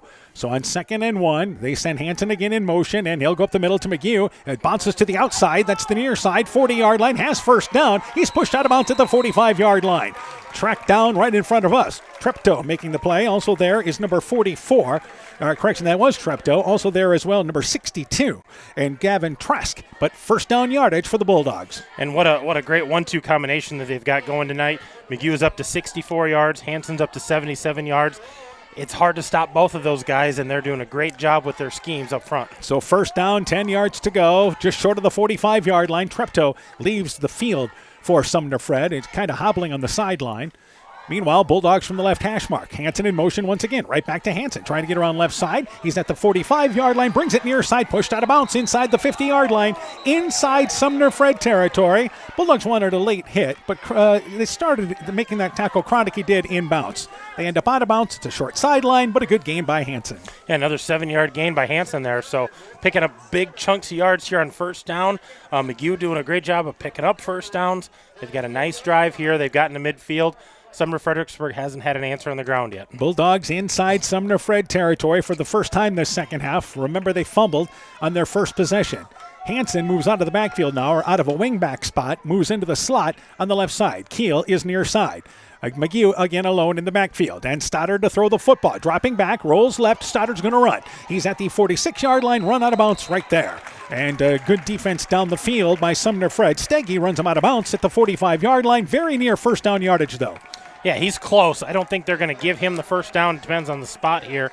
But now, looks like they're moving the chains. So. Well, the ball was right in front of the sticks. All they had to do was look down there, so it shouldn't have been too tough to figure how far they had to go. Yeah, good pickup there by Stoddard, knowing where the sticks were. 1st down for the Bulldogs. And that's the 3rd time in a row the Bulldogs have run a play to the short side of the field and gotten out of bounds to the 45-yard line. So still 8:06 to go in our third quarter. Back to the double wing set. Keel now is a receiver to the right side. Hansen in motion. He'll get the handoff, trying to go right side, maybe to the 43-yard line. Couldn't bounce to the outside, brought it back inside, picks up a couple of yards, give him 3. And it's 2nd down and 7 yards to go. Ethan Hunt makes the tackle there for Sumner-Fred. 42-yard line is where MFL MarMac has it now, and another positive gain. Yeah, 3-yard gain by Hansen there, and you can kind of see a pattern developing here with MFL MarMac. They're putting Hansen in motion, giving him it there in motion. He's cutting up field inside the end. Then they're going hard up the middle with McGee, and he's getting good chunks of yards. So they're in that same setup here with McGee alone in the backfield. 2nd down, 7 yards to go. They operate from the middle of the field. And on 2nd and 7, Hansen again goes in motion, but Stoddard to throw the football, rolling left, hit in the backfield, drop for a loss inside MFL MarMac territory. Number 64, Callan Wilharm with his 2nd sack of the ball game, and the Bulldogs get way behind the sticks. It'll be 3rd and 16 now. Yeah, they're going to lose 9 yards on that at least. They were at the 42. They're back at the 49 of MFL MarMac. And a heady decision for Stoddard to tuck that ball in because he was looking to throw and realized there just wasn't a chance. Yeah, that could have been disaster if he didn't get that thing tucked in. So 3rd down, now 16 yards to go. Back on the other side of the 50-yard line at the 49-yard line. Bulldogs will need a big play on 3rd and long. Keel is a receiver to the right side. In the backfield, Hansen now is to the left of McGee. Hackett goes in motion. They'll run it with McGee. He'll get back inside Sumner-Fred territory. Plows his way inside the 45 down to the 40-yard line, and here comes a flag on the sideline, and this is going to be on MFL MarMac for a late hit out of bounds, I believe. I think so. I think this is going to go in against the Bulldogs after the play. And it was number 69 locked up there, and that is Avery Thornton was locked up with Staggy, and the blocking ended up right in behind the official on the side, on the near side here, right before us. And the official didn't waste any time. So the rush brought it to the 40-yard line where it would have been 4th and 5. So this occurs after the play. So this one's going to be marked back inside MFL MarMac territory. Well, I think this has to be after the play. I think this is still going to be 4th down. Yeah, it's got to be 4th down. There's no way that this happened before the play was over. Well, they mark it from where the run ended, so it is still 3rd down on the penalty at the 46-yard line. So it did occur after the play, which a break for MFL MarMac. You're back to basically where you started from. It was 3rd and 16. Now it's 3rd and 18. You only go back a couple of yards, but you missed a good run by McGew. 3rd down, 18 yards to go. McGew now to the left of Stoddard, who is out of shotgun formation. Stoddard gets the snap, looking to throw the football. Hit as he throws it. It's floating up in the air, and it's knocked away. Almost intercepted by Kroenke at the 38-yard line. Ball was hit. MFL MarMac wants pass interference, but the ball was hit at the line, so there's no call there. He was looking for Hansen in the middle of the field. Kroenke jumps over the top of Hansen to knock down the pass, and the Bulldogs will have to punt on 4th down. Yeah, that was a free ball because of the tip as he got hit as he threw it. So that was a free ball. There was no pass interference there. That was a free ball, and lucky that the Bulldogs didn't turn that over. Reese Land put the pressure on Stoddard to throw the football. Warrington late off the sideline. He gets on the field, so the Bulldogs have 11 for this punt. Ben Cranbeer stands back at his 31-yard line. This is his first punt tonight, and this punt gets it away. There was a lot of pressure, but Cranbeer a high punt. Henderson calls for a fair catch at the 20-yard line, and that's where the Cougars take over. A punt that ends up going a total of 36 yards. 1st down, 10 yards to go for Sumner-Fred at their own 20-yard line. Yeah, and Fair caught that, so we're going to start right at the 20, and boy, the Bulldogs shooting themselves in the foot on that last set of plays. Just got to let the guy go. It would have been 4th and 6 in all likelihood. And then the ball at the 40-yard line, you give some thought to going for it there. Yeah, absolutely give it some thought. But after that big play and then not able to pick up any kind of yards, you had to punt that way and try to flip the field position. So 1st down, 10 yards to go for Sumner-Fred. This is their second touch of the second half. We have 6:13 left here in the half. 2 receivers to the left, and they run the football right side. It is Henderson again. Henderson spins, gets to the 25-yard line. Solid 5-yard pickup on 1st down. The spinning gives him a couple of extra yards, but it's 2nd and 5 now. Yeah, he did a nice job hitting the line, hitting that A gap, getting through, and forcing those linebackers to float to him, and then falling forward. So they're going to give him a gain, looks like of 6 here. So good gain by Henderson. They'll take it. End of the 3rd quarter, by the way. Maquoketa Valley leads Clayton Ridge by a score of 48-15, I believe. 48-15 is the score there. We'll double check that. But it actually says it's 48-150, so I think there's a typo somewhere there. Meanwhile, 2nd down, 5 yards to go. Nuss throws the football left side. It's Henderson out of the backfield. Catches on a swing pass. Goes across the 35-yard line. 1st down outside the numbers near the 39-yard line on that far sideline. They've had great success tonight hitting Henderson out of the backfield. Yeah, that's a 13-yard gain there for Henderson coming out of the backfield and getting upfield. And another 1st down there for the Cougars. By the way, it's 48-0. Maquoketa Valley leads Clayton Ridge. So that's the correction on that score. Meanwhile, 1st down, 10 yards to go for Sumner-Fred at their own 39-yard line. Again, they lead 15-14 here in the 3rd quarter. 2 receivers to the left. They have a wingback to the right, and leaning forward was that wingback, and I believe that once again is Land, and that is a false start. I believe 22 is your guilty party on that one. Lean forward from the wingback spot. Sumner-Fred pushes themselves back to make it 1st and 15. And that's their 6th penalty. That's 40 yards on the night that worked against them. And these teams have not been clean in this ball game tonight. Not as clean as you want to be, especially middle of the season. Yeah, they want it, those pre-snaps especially, but some of those personal fouls, those late hits, they got to clean those up as well. Inside 5 minutes in our 3rd quarter. It is 1st down, 15 yards to go. Sumner-Fred runs it with Land inside, and he'll get part of that penalty back as he stood up short of the 40-yard line, brought it left side, and a pickup of about 4. It'll be 2nd down, 11 yards to go. So the defense is certainly playing better this second half, but both these teams hurting themselves. 2nd down, 12, we'll call it, to the 37-yard line. And Sumner-Fred with that 1-point lead. Clock continues to move here in this 3rd quarter. Well, they have no problem running the ball, running the clock. As long as they're picking up 1st downs and moving it, they're happy to let that clock run. They're working with the 1-point lead. 2 receivers to the right, single receiver to the left, and Land continues at the wing-back spot. So out of pistol formation is once again Nuss. Nuss to throw the football, flushed out right side, looking for Land. He's open, catches it near side 40-yard line. Trying to make a defender miss in McGew, who hangs on to him. Then the rest of MFL MarMac able to get in there and hold him up at the 42-yard line, short of 1st down, just past the original sticks. It'll be 3rd down and roughly 7 yards to go. Ends up being a 5-yard pass play. Yeah, just getting him out of the backfield, and that's Lamb's first catch on the night. Not going to be enough for that first down, so making this third down a little more manageable. End of the third quarter, Bellevue leads Postville 42-6. Meanwhile, third down, 7 yards to go here for Sumner-Fred, later part of our third quarter.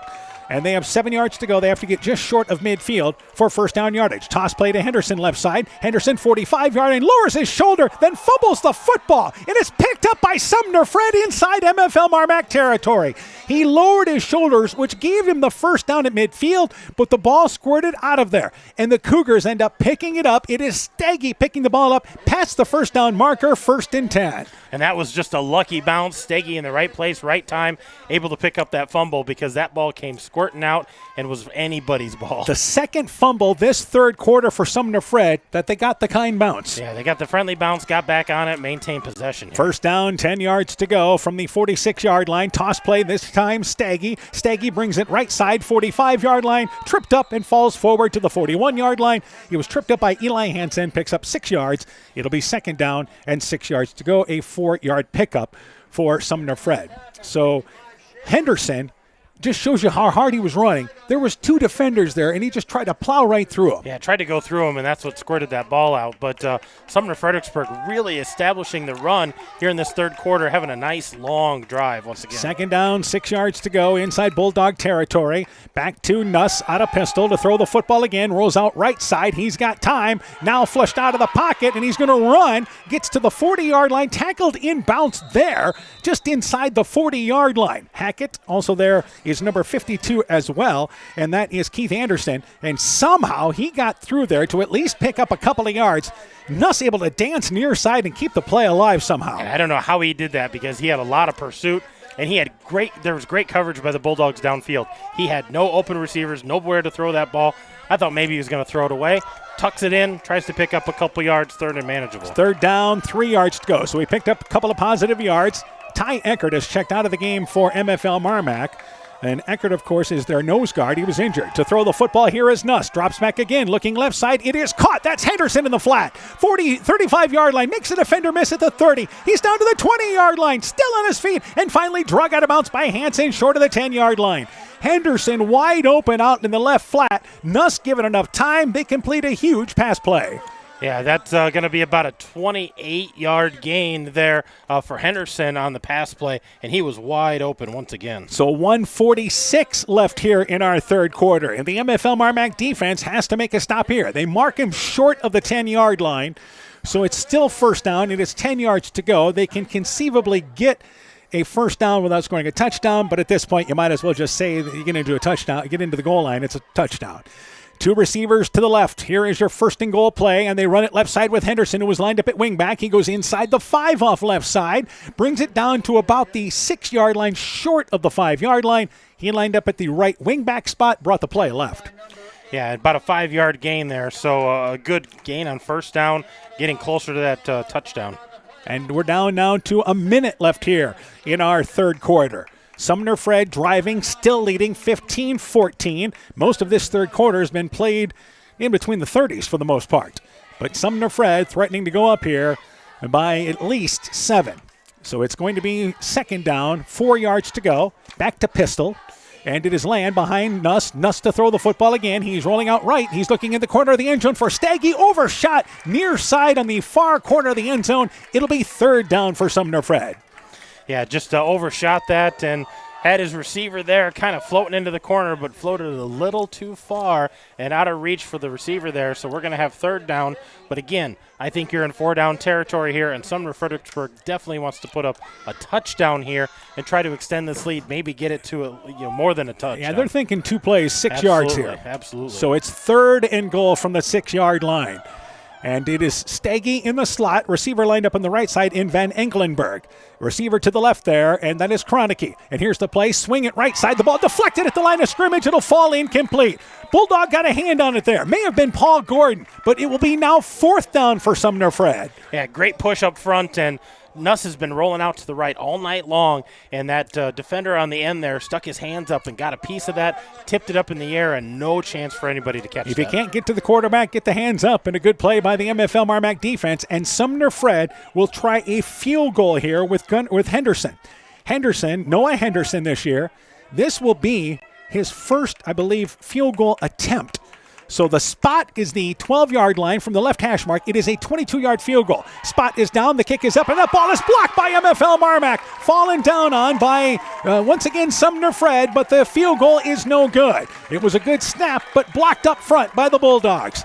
So with 37 seconds left in the half, 15-14, MFL MarMac trails, but only still down by 1. Well, the Bulldog defense holds, and those were 2 big plays there on, 2nd and 4, 3rd and 4, and they did a great job knocking the ball down, blocking that field goal, and they're going to take over here on their own 15-yard line. Bulldogs did a great job of getting a push up front. They had a couple of players in that line able to get through there. So first down, 10 yards to go.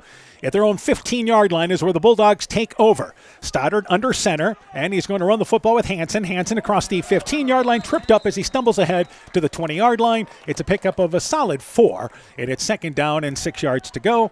And that may be our final play of the third quarter. So Sumner-Fred misses a field goal. MFL MarMac is 0 for 2 field goal-wise tonight.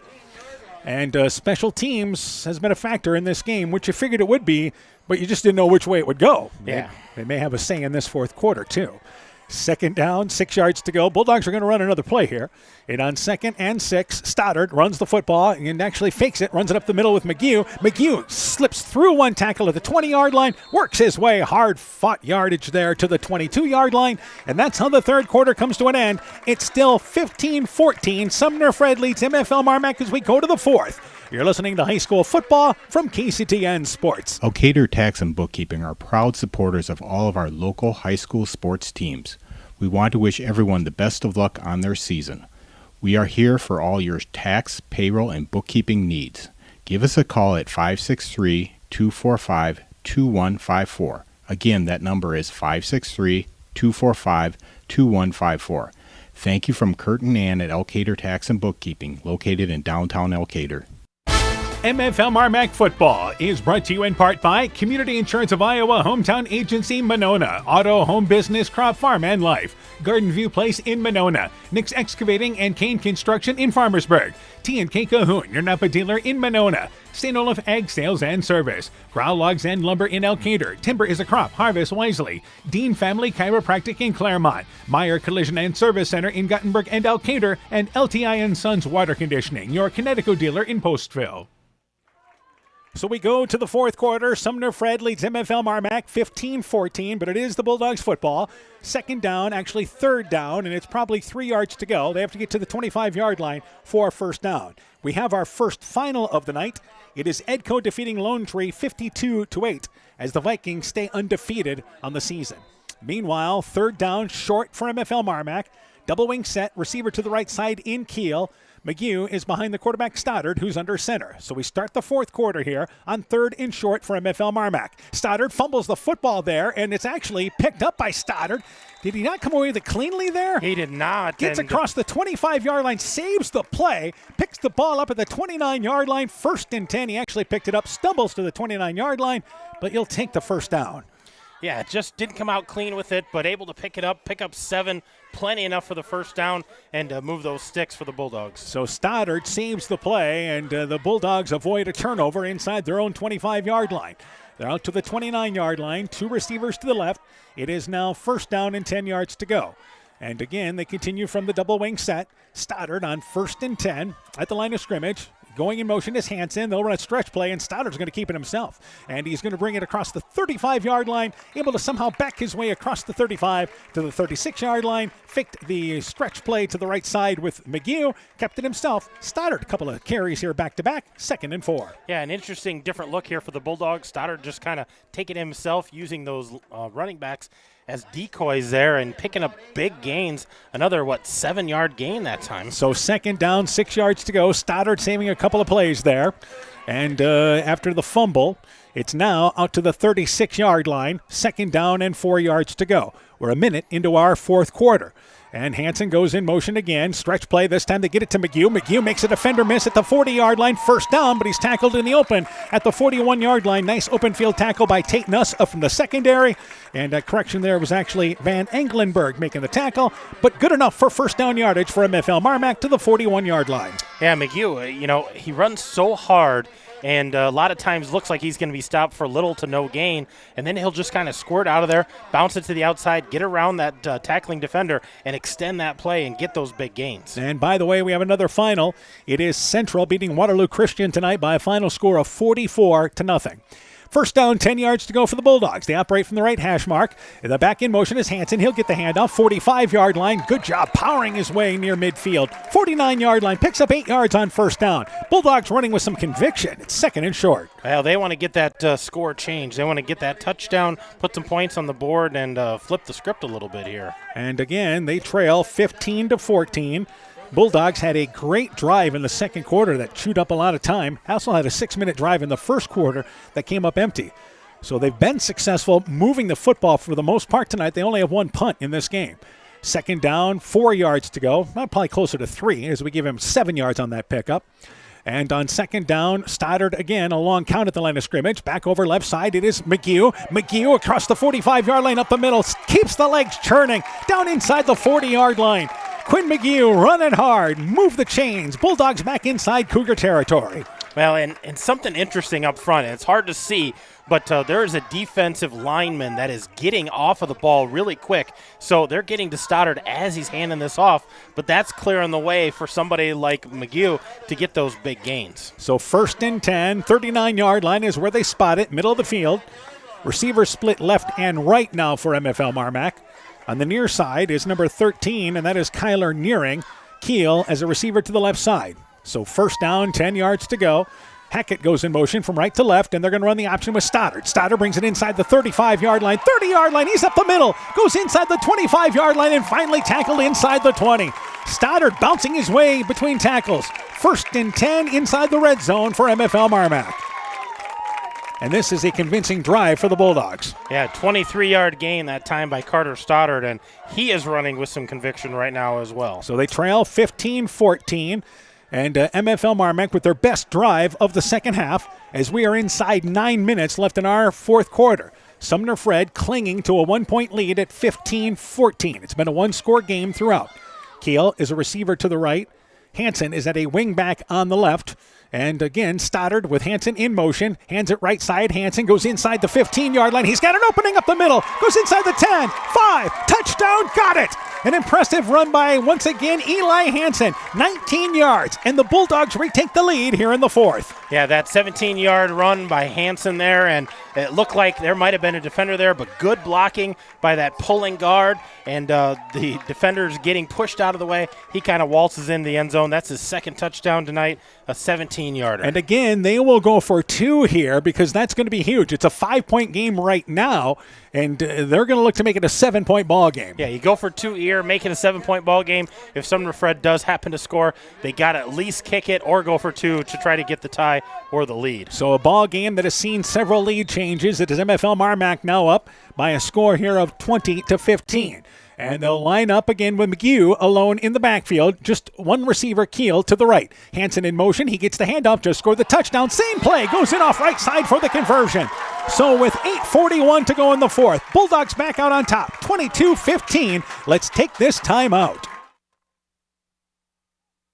Hey, Justin Birdnow here from Birdnow Chevrolet in Monona. I want to take a moment to wish all the local athletes good luck during their game. You have worked incredibly hard and it shows during each game. Myself and the entire Birdnow Chevrolet Monona team is wishing you all that you do your best and good luck.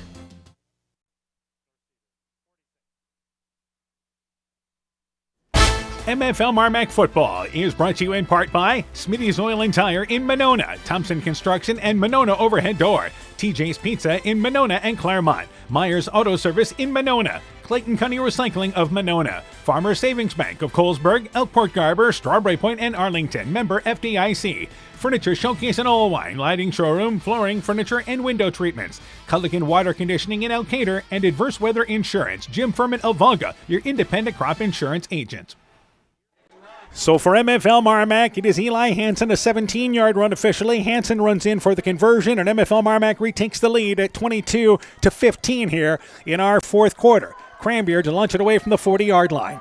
MFL MarMac and Sumner-Fred have had some great games the last few years. They have, and then both of these teams remember the game from last year, so I think it's fresh on their minds. And it will be Cranbeer from the 40-yard line, launches it away near side. It's picked up there by Smith. Smith at the 10-yard line, going to bring it up to the far right side. He's got a slot in a hole. He's across the 25-yard line, brings it back to the 30-yard line and stood up just short of the 30. Looked like he might slide through there, and he had a big 60-yard return earlier. But the Cougars never capitalized. He stopped at his own 29-yard line, and it's 1st and 10 for Sumner-Fred. Boy, and didn't that look like it could have been another big return, because he cut hard off of that right side, and you just saw him squeak through. Good tackle there by the Bulldogs to keep him from going any farther. It looks like we've got an injury out there on the field. And it's an MFL MarMac player. Yeah, number 13, I believe, is the number that's down right now. And that would be Kyler Nearing, the junior, who has played some at receiver there, but shaken up on that play at the 29-yard line. And he ended up on basically the bottom of that pile after it was Hackett among the Bulldogs in that area making a tackle. So we've got an injury timeout. We'll take this break. 8:31 to go. MFL MarMac leads 22-15. Let's take this timeout. Life is better with American Family Insurance because our agents provide specialized local expertise to help you get the right coverage at the right price. We understand that farming is at the heart of what you do, and we want to help protect what you've worked so hard for. Let's build the policy your farm deserves. Contact Julie Depke, agent at 205 South Main Street in Elkader, or call 563-245-2366. American Family Mutual Insurance Company, SI, and its operating companies, 6000 American Parkway, Madison, Wisconsin. Epic Wear. Get personalized clothing for your school, your team, family, friends, business, or any event. Epic Wear has a huge range of customizable apparel, trophies, and awards. They offer free design help or design your own apparel at getepicwear.com, and you can even set up a free website for your fundraiser.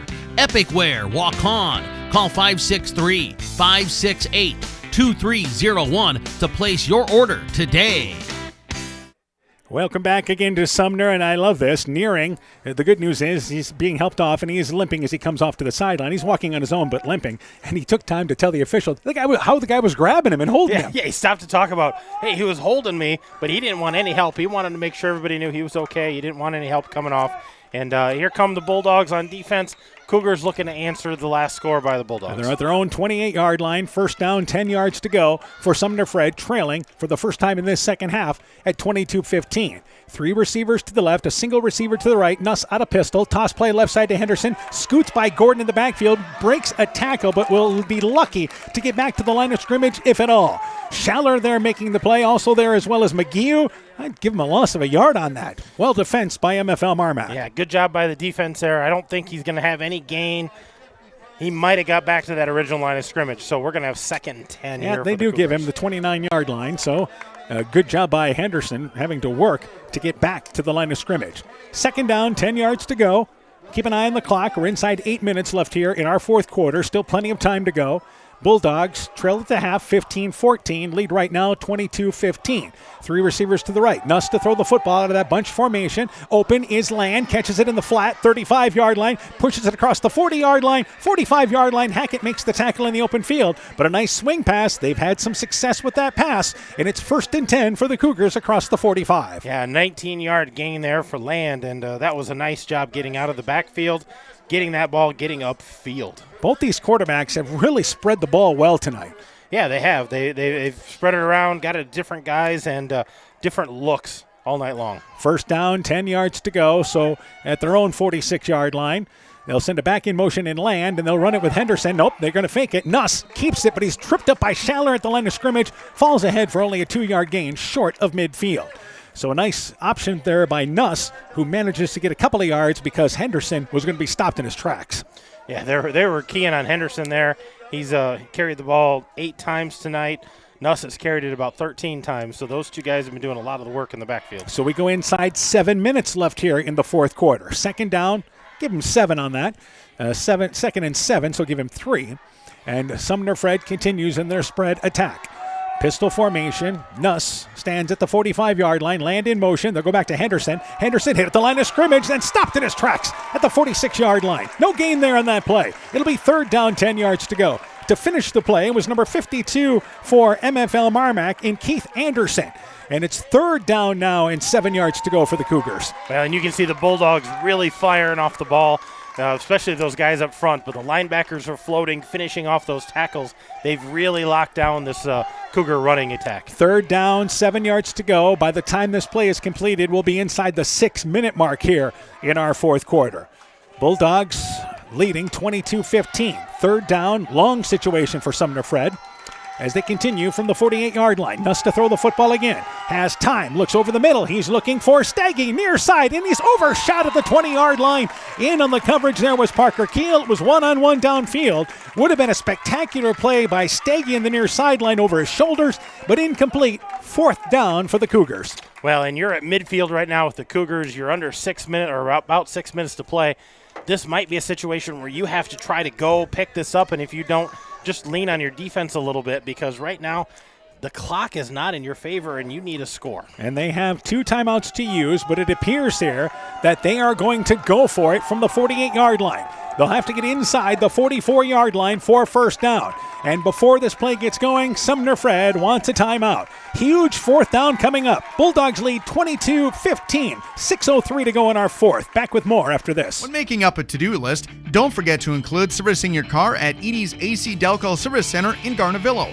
Your car should have the best care, and Edie's will make sure of it. Stop in or call 964-2186 to make an appointment. Tires worn out? Well, Edie's can replace them. Need a tow? Call Edie's at 964-2186. Kay, Lynn, and Todd invite you to stop by and fill your car's tank with fuel at Edie's AC Delco Service Center in Garnavillo. Edie's open 7 a.m. Mondays through Saturdays. Attention business owners. Are you tired of monthly fees eating into your profits? Look no further than People State Bank. People State Bank's business checking account has no monthly service charge. Yes, you heard that right. 0 monthly service charges. But that's not all. Enjoy free ATM and debit cards, free online and mobile banking, and free bill pay services. With People State Bank, managing your business finances has never been easier or more affordable. Stop wasting your hard-earned money on unnecessary fees. Switch to People State Bank today and take care of your business finances. People State Bank, member FDIC. Fourth down for Sumner-Fred. They have used their second timeout. They are going for it from their own 48-yard line. Nuss out of pistol. Fourth down to throw the football. Rolling out to the right, short side of the field. Nuss is going to keep it inside the 50-yard line. Tackled short of the 45-yard line on the far side. They needed 7. He only gets 5. And the Bulldogs stop them on downs. Number 52, Keith Anderson, making the tackle on the far side of the field. Bulldogs take over at their own 48-yard line. And they're actually going to say he stepped out of bounds right at midfield, so that's only going to go down as a 1-yard gain for Nuss, even though he tried to continue that play. So the Bulldogs are going to take over midfield. And they ran that to the short side of the field, the weak side. Yeah, I don't understand if they're trying to catch people off guard, but Bulldogs did a nice job of stopping that, and they're going to take over here right at the Sumner-Fred 49-yard line. See if MFL MarMac can mount a drive here to take control of this game with 5:55 left in the fourth. They lead 22-15. First down, 10 yards to go. Hansen goes in motion. He'll get the handoff, and he's down to the 45-yard line and short of the 40-yard line as he just brought it right side and picks up positive yardage, 7 yards on first down. Let's update you on some finals. Maquoketa Valley beat Clayton Ridge 54-0. North Fayette Valley leads Osage 35-0 in the third. Starmont over North Cedar tonight 46-0. Edco beat Lone Tree 52-8. Central over Waterloo Christian by a final score of 44-0. Bellevue led Postville at the half 28-0, and this is now a final 50-14. Bellevue defeats Postville tonight. So we are just waiting for the North Fayette Valley final. And that's the scores on all the games tonight. Meanwhile, second down, 3 yards to go. And on this play, the run at left side with McGee. There's first down up the middle, inside the 35-yard line. Picks and weaves his way inside the 35, down to the 34-yard line. That'll be first down for MFL MarMac. They have been convincing running the ball between the tackles the last 2 drives now. Yeah, they've really established that up front, and give kudos to those guys blocking for them. That interior of the line is really getting a good push, and they've taken care of that defender who's been jumping the ball. And we go inside 5 minutes now left here in the fourth. Christofferson hustles off the field for MFL MarMac. It's 1st and 10, down to the 33-yard line, closer to the 32-yard line. And 2 receivers to the right side. and that is Warrington. Also there as well is Kiel. Double wing set, first down, 10 yards to go. Hackett in motion, and Stoddard fakes the handoff. He's going to keep it himself. Goes inside the 30-yard line, squirts through, and he's down to the 20-yard line. Another first down, 13, 14-yard pickup up the middle by Stoddard, who's been effective running the ball this second half. Yeah, he's really been a weapon here in the second half, running that option and just turning it upfield, getting around that guard and just going up, running hard, holding on to the ball. He's got himself about 46 yards on the night tonight. And all of that coming in the second half, by the way. Yeah, absolutely. So first down, 10 yards to go, the 20-yard line. Sumner-Fred now has to make a stop as their defense now pushed back inside the red zone. Same formation for MFL MarMac, moving the ball confidently here in the second half. First down, 10 yards to go, and Hansen goes in motion. He'll get the handoff. Hit at the line of scrimmage. He's going to be taken down right there. And again, that's number 64, Callan Wilharm, who just gave him a bear hug, brought him down to the ground on a takedown move. It's second down and roughly 11 yards to go, maybe a loss of a yard. Yeah, maybe a yard, but they're going to give him maybe forward progress back to the 20. So no gain there by Hansen. They've got 2nd and 10 from the 20. It looked like they gave him a loss of a yard there if you look at the sticks. Yeah, it's kind of weird because that's where the ball was the first time. Yeah. It's still on the 20, so I don't know what happened there. So two receivers to the right for MFL MarMac from the right hash mark. And we're inside 3.5 now left here in the fourth quarter. Bulldogs trying to put the game out of reach here perhaps. First down, 10 yards, second down rather, 11 yards to go. They'll run with McGee, who runs into Stoddard in the backfield, and that play blowing up from the get-go. The exchange wasn't great between the two, but they hang on to the football. Land there, also there as well, is number 54 in Tate Jones defensively, and that is no gain. It'll be 3rd and 11 for MFL MarMac. Remember, Sumner-Fred only has one timeout to work with. Well, and we just talked about how well MFL MarMac's moving the ball, and here's the Sumner-Fredericksburg defense really stepping up in the red zone. They've stopped them for no gain on first down and second down. Here's a 3rd and 10. It's 3rd down and long for MFL MarMac, and I think what they're going to do is let the play clock wind down and then take a timeout before this 3rd down play, and sure enough, that's exactly what they're going to do.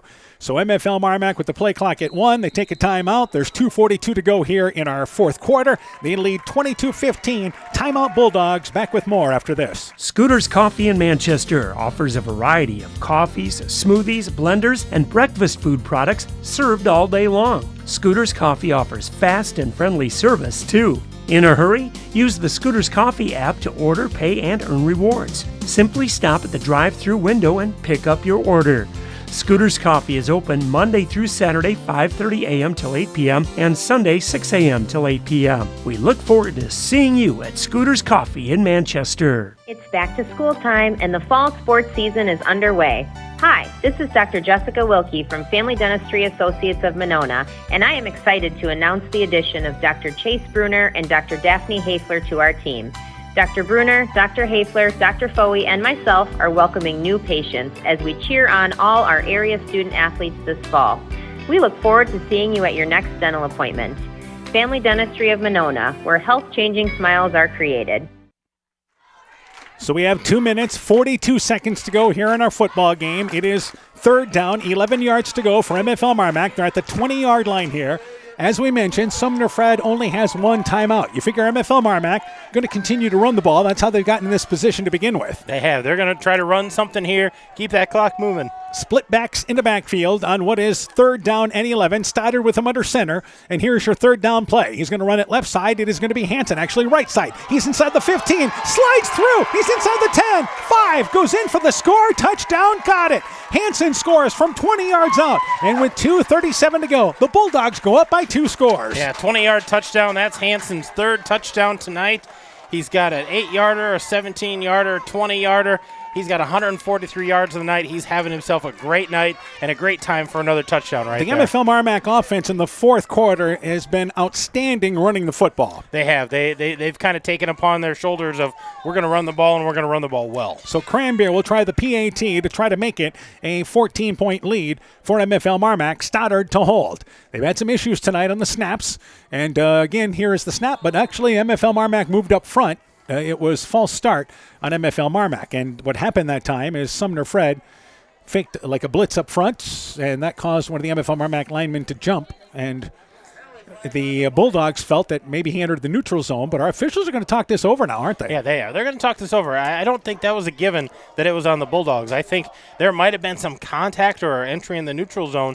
So they're going to talk this over and figure out who it's against. But and either again, way, if movement was caused by that, that's exactly the penalty against the defense. But either way, it's only going to move this ball a few yards one way or the other. So the official is, they still haven't decided which way it's going yet, where they're going to mark it off, but I think they're going to move it off against MFL MarMac. So the officials got together, talked, and our head official who made that call said, I'm pretty well sure I saw it right.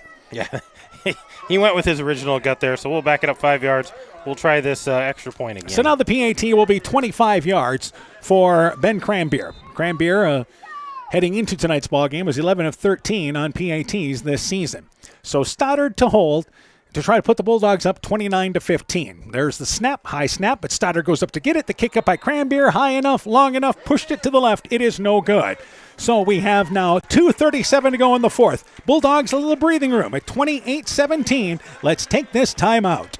Northern Country Co-op and Viafield are now Nexus Cooperative, your full-service ag partner supplying all your agronomy, energy, feed, grain, and lumber needs. Our highly knowledgeable and experienced team utilizes the latest technology in feed manufacturing, agronomy services, precision ag, plant and animal nutrition, energy products, and grain marketing to keep our customers ahead of the rest. Stop in today at any of our 26 locations across northern Iowa and southern Minnesota, or visit us online at nexus.coop.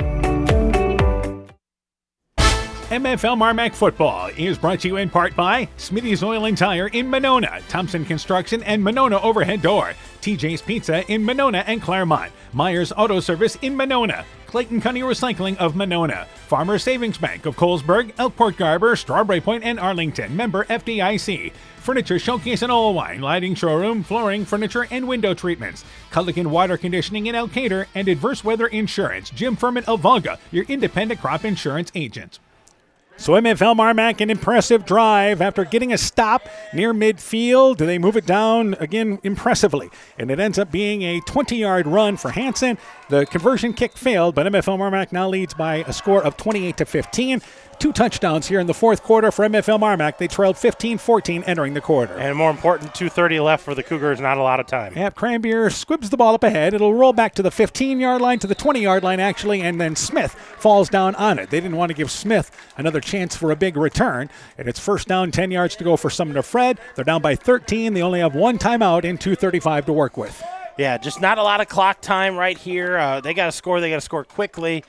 Bulldogs, you got to keep everything in front of you here. You got to keep shooting those gaps, disrupt something here. Don't let the Cougars get those deep plays. You know, Sumner-Fred, the last drive, 4th down near midfield, I think you had to agree with going for it there. I think so. I think you had to agree with it, but I was kind of surprised that they, ran that boot to the short side of the field, and Nuss just didn't have a lot of room to go anywhere over there. And here's a timeout taken by MFL MarMac before we even get going on this drive. We'll keep it right here during this timeout. Again, we have finals from all the games across the area tonight as Maquoketa Valley defeating Clayton Ridge by a score of 54-0. Bellevue beat Postville tonight 50-14. North Fayette Valley leads Osage 35-0. That's at the end of 3. Starmont's defeated North Cedar tonight 46-0. Edco over Lone Tree 52-8. And Central victorious over Waterloo Christian tonight by a final score of 44-40. Our next broadcast will be next Friday night in Monona. Ranked Dike New Hartford with MFL MarMac. As of right now, it looks like both teams will be undefeated in the district. Yeah, that'll be a huge ball game in this district. If MFL can hold on here, the Bulldogs will go into that game undefeated in the district. Dike New Hartford, going to be a handful. All I've heard is they are fast, and faster. Yeah, Coach Anderson said it best. That's a team that not only is expected to win our district this year, but maybe get to the Dome. Get to the Dome and compete for that title. So they started off the year with a huge contest in Grundy Center. And Grundy Center is a team that you thought, they can't be as good as they were last year. And they were a good team. That's Dike New Hartford's one loss. And that was in the season opener. Grundy Center is still ranked number 1 in Class 1A. We were talking about the state championship game last year. They had so many guys to replace. Yeah, and just impressive. They just reload. A low snap to Nuss. We're back to action. Nuss rolls out to the right. Looking to run. He's trying to dance around Christofferson. Throws it on the run. Passes a jump ball, and it is knocked away at the 40-yard line on the far sideline. Tried to force it into coverage there. Warrington knocked it down at the 40-yard line. He was looking deep, I believe, for Kroenke. It's incomplete. 2nd down, 10 yards to go. Christofferson and Nuss were doing a little two-dance. Yeah, that was two-step. Yeah, that was just a tough pass because There's no way he was going to set his feet because of the pursuit by the Bulldogs, and he wanted to go downfield, and there was no way he was going to get enough on it. Lucky that ball was knocked to the ground. So now 2nd down and 10 yards to go for Sumner-Fred. Certainly in 4-down territory here. 3 receivers to the right, a single receiver to the left. And Nuss, you expect him to throw the football. There's another little snap, but he digs it out. Nuss rolls out right side, still being chased, and he looks to get to the corner. He does. He's got plenty of time. Now steps up looking to run, but he's going to be shaken up there by Gordon. He somehow gets away by Gordon, shakes him off, goes across the 20-yard line, running forever. Here comes a flag. Is this play finally stopped? Nuss still standing up, spun around by Stoddard. They never really brought him down, but the play is stopped there in forward progress. Yeah, they never really brought him to the ground, but they stopped forward progress, and that flag came from the other side of the field, and for as much as Nuss ran around the field, that could have been anything. And by the way, the penalty is against Sumner-Fred, and I did not see what it was, but I believe it was a block in the back, perhaps? Yeah, it had to have been either a hold or a block in the back because it was on the wrong side of the field after Nuss was long gone. Nuss just ran a mile to pick up about 3 yards. And that's going to push him back a little further behind the chains on the holding penalty, or blocking the back penalty, I guess. That's what happens is you got to keep on blocking. But Nuss, how do you ever get out of that spin by Gordon? I don't know. They had him all but wrapped up there. So outside the 10-yard line, Sumner-Fred has had a few penalties tonight. That makes it now 2nd down and 20 yards to go, with still 2:07 left in our 4th quarter. Yeah, they haven't lost a lot of clock here, but they've lost quite a bit of yardage. And they now empty the backfield. 3 receivers to the left, 2 to the right. And again, Nuss gets the snap, a better snap. Throws it right side, the pass caught by Land. Land to the 20-yard line. He'll be taken down. Let's see if they stop. No, they'll keep the clock running. He didn't get out of bounds. Should have ran directly out of bounds, but instead the clock keeps moving as the leg's taken out from underneath him at the 21-yard line. Picks up a good 11, 12 yards on that play. Yeah, about a 12-yard gain there by Land, so a good pickup, but didn't get out of bounds. Yeah, and that hurts them as we're down to 140. 3 receivers to the left, 2 to the right. Nuss quickly up to the line of scrimmage. 3rd down, 8 yards to go. Nuss again has time, and he's hitting the backfield. Tripped up and brought down. Hackett in that area. Also there as well as Gordon. Give Gordon credit for the sack. Short of the 20-yard line. 4th down for Sumner-Fred. Clock continues to move inside 120 left here in the 4th. And that's going to go down for about a loss of 3. So a sack for the Bulldogs here, and they're going to bring up a really big 4th down, 4th and 10. Sumner-Fredericksburg's deep in their own territory. 4th down, 10 yards to go. Cougars try to keep the game going. And Nuss throws it right side. It is caught, 25-yard line by Land, but Land gets out near the 30-yard line. This is going to depend on the spot. If he gets across the 30, it's 1st down. They put it right at the 30-yard line. He may be just short of 1st down yardage. Yeah, this is going to depend on if they put it on the 30 or just short of the 30. And there's no doubt they're giving it to MFL MarMac. Yeah, the spot was exactly on the far side at the 30-yard line. We didn't need the chain gang. So MFL MarMac stops them on downs, only an 8-yard pickup, and the Bulldogs will take over here with 1:04 to go and going to win this ball game 28-15. Yeah, they're going to be able to go into victory formation here and run this clock out, but Sumner-Fred really put up a fight, but that last drive just shooting themselves in the foot and not able to get anything going. Sumner-Fred led at the half 15-14 and led into the 4th by that same score. And MFL MarMac goes to the victory formation. They will improve to 2-0 in the district with what ended up being a dominant 4th quarter. Yeah, absolutely. They had a great 4th quarter, put up a couple scores. And here is Stoddard taking a snap, taking a knee, steps back to the 32-yard line. And if Sumner-Fred decides not to use their final timeout, he should only have to do it one more time, and Sumner-Fred is going to let the clock run. MFL MarMac sets up a big matchup with Dike New Hartford.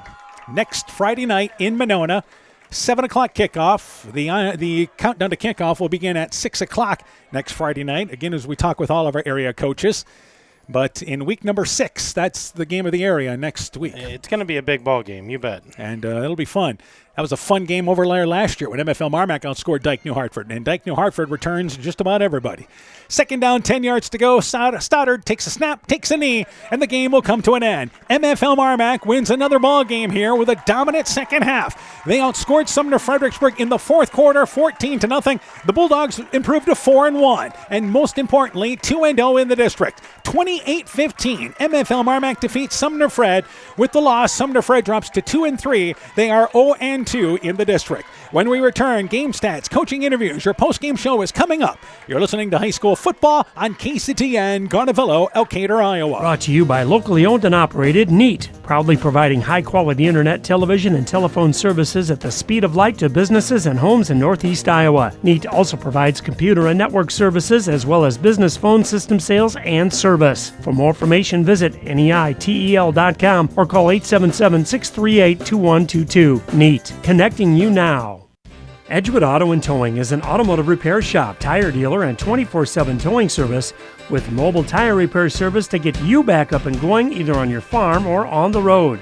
Also offering full service work on all autos and semis, Green Mountain Grills, Grizzly Coolers and Cups, and Edgewood Sweatshirts. Check out their current tire rebates by calling 563-928-7333 or stopping in to Edgewood Auto and Tire for complete terms and conditions. Stronger, farther, faster. It all starts with good nutrition. Clayton County Farm Bureau is proud of our livestock farmers who provide high-quality protein needed to fuel our young athletes. The ultimate pre- and post-game fuel-up can be found in meat and dairy foods grown right here. Meat and dairy are natural sources of essential vitamins that support health, energy, and performance. We know our student athletes are the real deal, and Iowa's livestock farmers are committed to helping them reach their goals. To learn more, visit realfarmers.realfood.realmeat.com. It's pretty unusual for a bank to be 100% employee-owned, and Freedom Bank wouldn't have it any other way. Employee-owned means we're not just your bank, we're your friends and neighbors. We value being active community partners, and we believe in donating generously to local causes. We empower success, not just for our customers, but for our communities as well. Visit Freedom Bank in Elkader, Monona, Postville, Walk-On, or online at freedombnk.com. Member FDIC. This is Chris Holbert, General Manager of Hall Roberts Son Incorporated in Postville. We would like to wish the area student athletes both a safe and successful sports season. We have been a community-based company since 1864, servicing and supporting the area ag industry with products necessary for daily success. We look forward to continuing to serve and support both the ag industry and high school athletes in our surrounding communities. Thank you and good luck from the families at Hall Roberts Son. MFL MarMac Football is brought to you in part by Vorwald Enterprises, Inc. in Monona, Canucko Floor Covering in Monona, the Loena Savings Bank, member FDIC, Fisk Farm and Home in Monona, Cresco, and Decorah, Carr Auto Group, online at karautogroup.com, Bacon Concrete in Postville, Norby's Farm Fleet in Northeast Iowa, and by Rivals Inc., custom gear, screen printing, embroidery, and online shopping at rivalsinc.com. This is KCTN, Garnavillo, Elkader, Iowa. Welcome back to Sumner. MFL MarMac improving to 2-0 in this Class 1A District 3, 28-15. Bulldogs victorious over the Cougars. They outscored Sumner-Fred 14-0 in the fourth quarter. We're joined by Coach Aaron Hammond. By the way, before we go to the totals, we have a final. North Fayette Valley has defeated Osage on their homecoming game by a score of 35-0. All right, let's go through the game stats. Let's start with MFL MarMac. We'll start on the ground. Eli Hansen had himself a night. 20 carries, 143 yards, 3 touchdowns, a 5-yard, a 17-yard, and a 20-yard carry. Quinn McGew had 18 carries, 105 yards. He also had a 5-yard touchdown run. Parker Keel had 2 carries for 4 yards. Carter Stoddard had 9 carries, 46 yards. Brock Hackett, 1 carry, no gain. 50 carries on the ground, 298 yards. A great night offensively on the ground. And that's big because this is a team that's just getting better offensively. And now you're talking about, again, you can't focus so much on just McGew. No, Hansen had himself a nice night. Stoddard did a nice job running that run-pass option and just turning it upfield. Yeah, he was effective in the second half running the ball. And you know, the first half was throwing the ball. Second half, it was running the ball. So he was 8 for 11 throwing the ball, 112 yards tonight, and he distributed it well. Eli Hansen, 2 catches for 20 yards. Brock Hackett, 1 catch for 23. Parker Keel, 2 catches for 43 yards. Hunter Christofferson, 1 catch for 8 yards. And Warrington, 2 catches for 18 yards. So 112 yards in the air, 298 on the ground, 410 yards of offense for the Bulldogs tonight. And I think Coach Anderson's going to be happy with the good balance there. Yeah, missed out on a couple of scoring opportunities. Special teams tonight, that was an issue for MFL MarMac, but they've certainly had some great special teams work early this season. But the big thing is here, you got 2 running backs over 100 yards, a passing game that went over 100 yards. again, that's a balanced offense they're looking for. Well, and that's something that they're going to have next week when they get against the speed of Dike New Hartford. They're going to have to be able to throw the ball, run the ball. All facets of the game are going to have to be a little crisper. Let's go to the totals now for Sumner-Fred. Sumner-Fred will start on the ground, and Tatum Nuss leading the way, 15 carries, 65 yards. Noah Henderson, 9 carries, 38 yards. Reese Land, 4 carries, 19 yards. And Liam Steggy, 3 carries, 9 yards. So 31 carries for the Cougars, 131 yards of ground offense. Tatum Nuss was 10 of 18, 152 yards in the air tonight. His number one receiver was Joe Kronicki, 3 catches, 49 yards. He had that 8-yard touchdown. Right there with him was Henderson, 4 catches, 56 yards. He had the 19-yard touchdown reception. And Reese Land with 4 carries, 47 yards, 152 yards in the air, 131 on the ground, 283 yards of offense for the Cougars. And I think if you would have told them going into tonight, they would have been happy with where things are at because they've been struggling offensively. Yeah, this is a step up for them offensively, and they had a great drive to close the second quarter, or late in the second quarter, to give them the lead.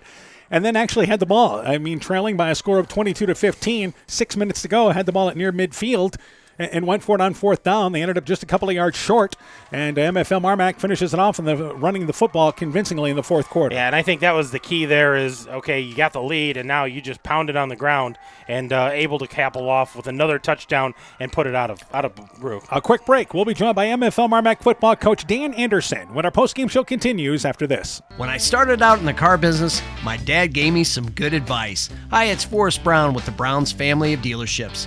What my dad told me is when you sell someone their first car, you need a good sales department. But if you expect to sell them their second, third, and fourth car, you better have a great service department. Visit any one of the Browns family of dealerships in Guttenberg, Elkader, West Branch, or Victory Ford in Dyersville and find out why Browns is your hometown dealer, no matter where your hometown may be. MFL MarMac football is brought to you in part by Sincerely Yours Interiors by K in Monona, M's Machine and Manufacturing in Monona, Ashbacker Building Supplies in Rossville, Bruins and James Insurance, your Grinnell Mutual agent in Monona, Innovative Ag Services in Elkader, Monona, and Waukon, Elkader Chiropractic Center, Dr. Jamie Hammersland, and Guttenberg Municipal Hospital and Clinic. Check out career opportunities at guttenberghospital.org. You're listening to MFL MarMac football from KCTN Sports. Welcome back to Sumner. Our postgame show continues. MFL MarMac victorious in this ball game over Sumner-Fred, 28-15. We're joined by MFL MarMac football coach Dan Anderson. Coach, first off, a convincing fourth quarter for you guys. Yeah, I thought our guys really, right there at the end, they really instilled their will, and our big guys really leaning on those kids. You could tell they were starting to get tired. The Sumner defensive linemen and our backs were running harder in the fourth quarter than they were in the first quarter, and that's what we ask of them, just to keep pounding it, and we start to wear teams down. Yeah, and this is the team still getting better offensively. I think we got to talk about. Oh yeah, we are. We lost a lot of guys from last year, but we're past the halfway point now. I mean, these guys are who we are. And I think our backs have been running really hard, and our linemen are doing a great job of opening up some big holes for them, the passing game wasn't too bad tonight either. Yeah, we'll talk about that, but let's start with Eli Hansen. 20 rushes, 143 yards, 3 touchdowns. Yeah, he's been a receiver for most of, when he was in 9th and 10th grade, and this year, graduated some really impressive, good seniors last year. We needed to find a running back, and we thought he was either going to be our running back or our quarterback, and he can do it both, but yeah, he really puts his shoulder pads down. He's got good vision. He's really improved a lot in the last couple of weeks of, making a good square cut and finding the hole and then turning on the jets when he finds a hole. Quinn McGee, just another night for Quinn. 105 yards. It's good to have a solid guy back there you can count on. Yeah. I mean, to have 2 backs over 100 yards again, that's 3 consecutive weeks.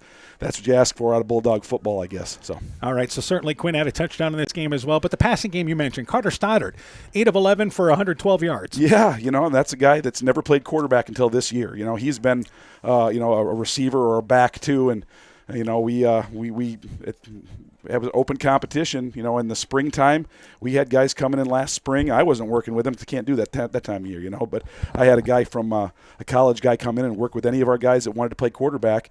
And Stoddard kind of stepped ahead and he kind of showed us what he could do. And yeah, you're 8 for 11 for over 100 yards passing. That's pretty good. Defensively tonight, it made Sumner-Fred earn it. Yeah, they punched us in the mouth right away. They went right down the field and scored on us, and I wasn't very happy. We came out, a little bit. We haven't seen too much option, and we worked it all week. But and they run it really well. And that Nuss is a really good quarterback. Boy, he can run, and he's got good vision, and he makes guys miss. It took a little while to get it figured out, the option, but when we did, I was really impressed with our defense and how they really started swarming the football, and I thought we had pretty good pass coverage too. One of the major, issues was a rare off night for your special teams. Yeah, it was, and Ben, I'm not worried about Ben. It's some of those, we had two bad one, bad hold, then a bad snap, and then some bad blocking, and none of that was really, and then that kind of rattled Ben. A little bit, our kicker, we've got an all-state kicker. We just got to make sure, there's 4 phases to the kicking game. You got to have a good snap, good hold, good blocking, and then the good kick. And tonight, it wasn't Ben's fault. There was breakdowns before he even had a chance to kick that ball. Yeah, but certainly you put yourselves in position, especially before the half. It would have been huge. Yeah, Coach Burke did a great job with 2-minute drill right there and moving the ball down the field and calling some out routes and getting out of bounds. And I think we only had 1 timeout left, and there's only, I first told him, I said, maybe we should just, kneel it and go into half. But once we had one good run there, we got out to like the 38-yard line. You know what? Let's try to get into field goal range. We got a guy that can kick a 50-yarder. Yeah. And we did a great job. I was really impressed with the play calling there, Coach Burke. And, we were able to move the ball down into field goal range with a few seconds left. But then we had a missed assignment on blocking right there, and they were able to get through there and get a hand on it. So, again, that's not Ben. We got to fix that stuff. And that's on us as coaches to make sure we fix that so that doesn't happen again. All right, Dyke New Hartford next week. Kind of a big ball game. You think? Yeah, it's a huge ball game. It's probably the district championship. If as long as we play well after that game, this is for all the marbles right here. It's at home, and we know Dyke is an outstanding program. They're averaging about 8-9 wins over the last 30 years. Every season they're always a tough football team. So. Yeah, we get him a home, though, and we'll be ready to go. We'll fix the things we need to fix, and we'll be ready for him. All right, certainly moving in the right direction. Yeah, thanks, Dan. We'll talk to you next week. Yep. MFL MarMac football coach Dan Anderson and his Bulldog program victorious tonight, 28-15. Quick break. We'll wrap things up from Sumner-Fred after this. Top Gun Customs knows you can fill the deer tag well out of season. If you've tagged that prize buck, pull up to the stoplight at Top Gun in Garnavillo. That's it. Bob and his technicians have been repairing vehicles for over 45 years. We write the estimates, take the photos, and deal with the insurance company for you to ensure your vehicle is repaired quickly and, most importantly, safely. We also have free loaners or rental vehicles. Call Bob or Nancy at Top Gun to schedule your repair today. 563-964-9899. Welcome back to Sumner-Fred. Our final score, MFL MarMac victorious 28-15. Over Sumner-Fred. Let's go through the other scores. Maquoketa Valley beat Clayton Ridge 54-0. Bellevue over Postville 50-14. North Fayette Valley beat Osage 35-0. Starmont handling North Cedar 46-0. Edco Big over Lone Tree 52-8. And Central defeating Waterloo Christian tonight by a final score of 44-0. We're joined again by Coach Aaron Hamann.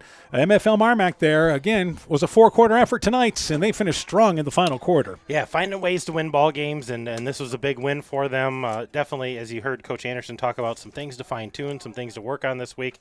Huge ball game next Friday. We're going to be there for it. Dyke New Hartford comes to town, and they're going to bring some speed and some tradition. MFL MarMac is in the right position right now. They got to play well. Yep, that's what it involves next week. Needs your A game against a ranked Dyke New Hartford team whose only loss is to number 1 Grundy Center. Meanwhile, for Sumner-Fred, you look at the rest of their schedule here, and they've already played what are considered the 2 best teams in the district with Dyke New Hartford as well as MFL MarMac. There's no reason this team cannot win out here and be the 3 seed. Yeah, absolutely. They've got winnable ball games. You saw the weapons tonight. I think they just need to be a little more crisp. I think their defense is probably right where it needs to be. Just make some of those plays and shore up that tackling. But defense is playing really well. Offense is getting better. They had some nice scores tonight and some nice statistics. But I think overall just need to continue to push and improve, and I think they'll be okay in this district. So again, MFL MarMac improving to 4-1, 2-0 in the district as they win by a final score of 28-15. Sumner-Fred is 2-3, and they are now 0-2 in the district. Our next broadcast a week from tonight will be in Monona for that MFL MarMac Dyke New Hartford showdown. Countdown to kickoff begins at 6, game time at 7 o'clock tonight on KCTN FM 100. Our next Friday night, along with KCTN.com. You can catch the video as well on KCTN.com or on the KCTN YouTube channel. Once again, for Coach Aaron Hamann, I'm Dan Behrens. We'll see you next week. Yep, we'll be there. Also, thanks to Jackson Lamborn for running our camera tonight, able to hang with us here as we ended up on a long road trip tonight to Sumner-Fred. I did. And we'll have Jackson next week, it sounds like, too. We look forward to that. So, again, MFL MarMac beating Sumner-Fred 28-15, your final score. This has been a presentation of KCTN Sports, also thanks to Ty Keenan back at the studio. Are you wanting to eat better, feel better, get your weight or other numbers under control, and need someone to hold you accountable? This is Brandy Strube, registered dietitian with Veterans Memorial Hospital. I welcome consultations with patients of all ages and look forward to helping you meet your nutritional goals. Please call the hospital to set up an appointment or ask your doctor for a referral at your next visit. Exceptional care.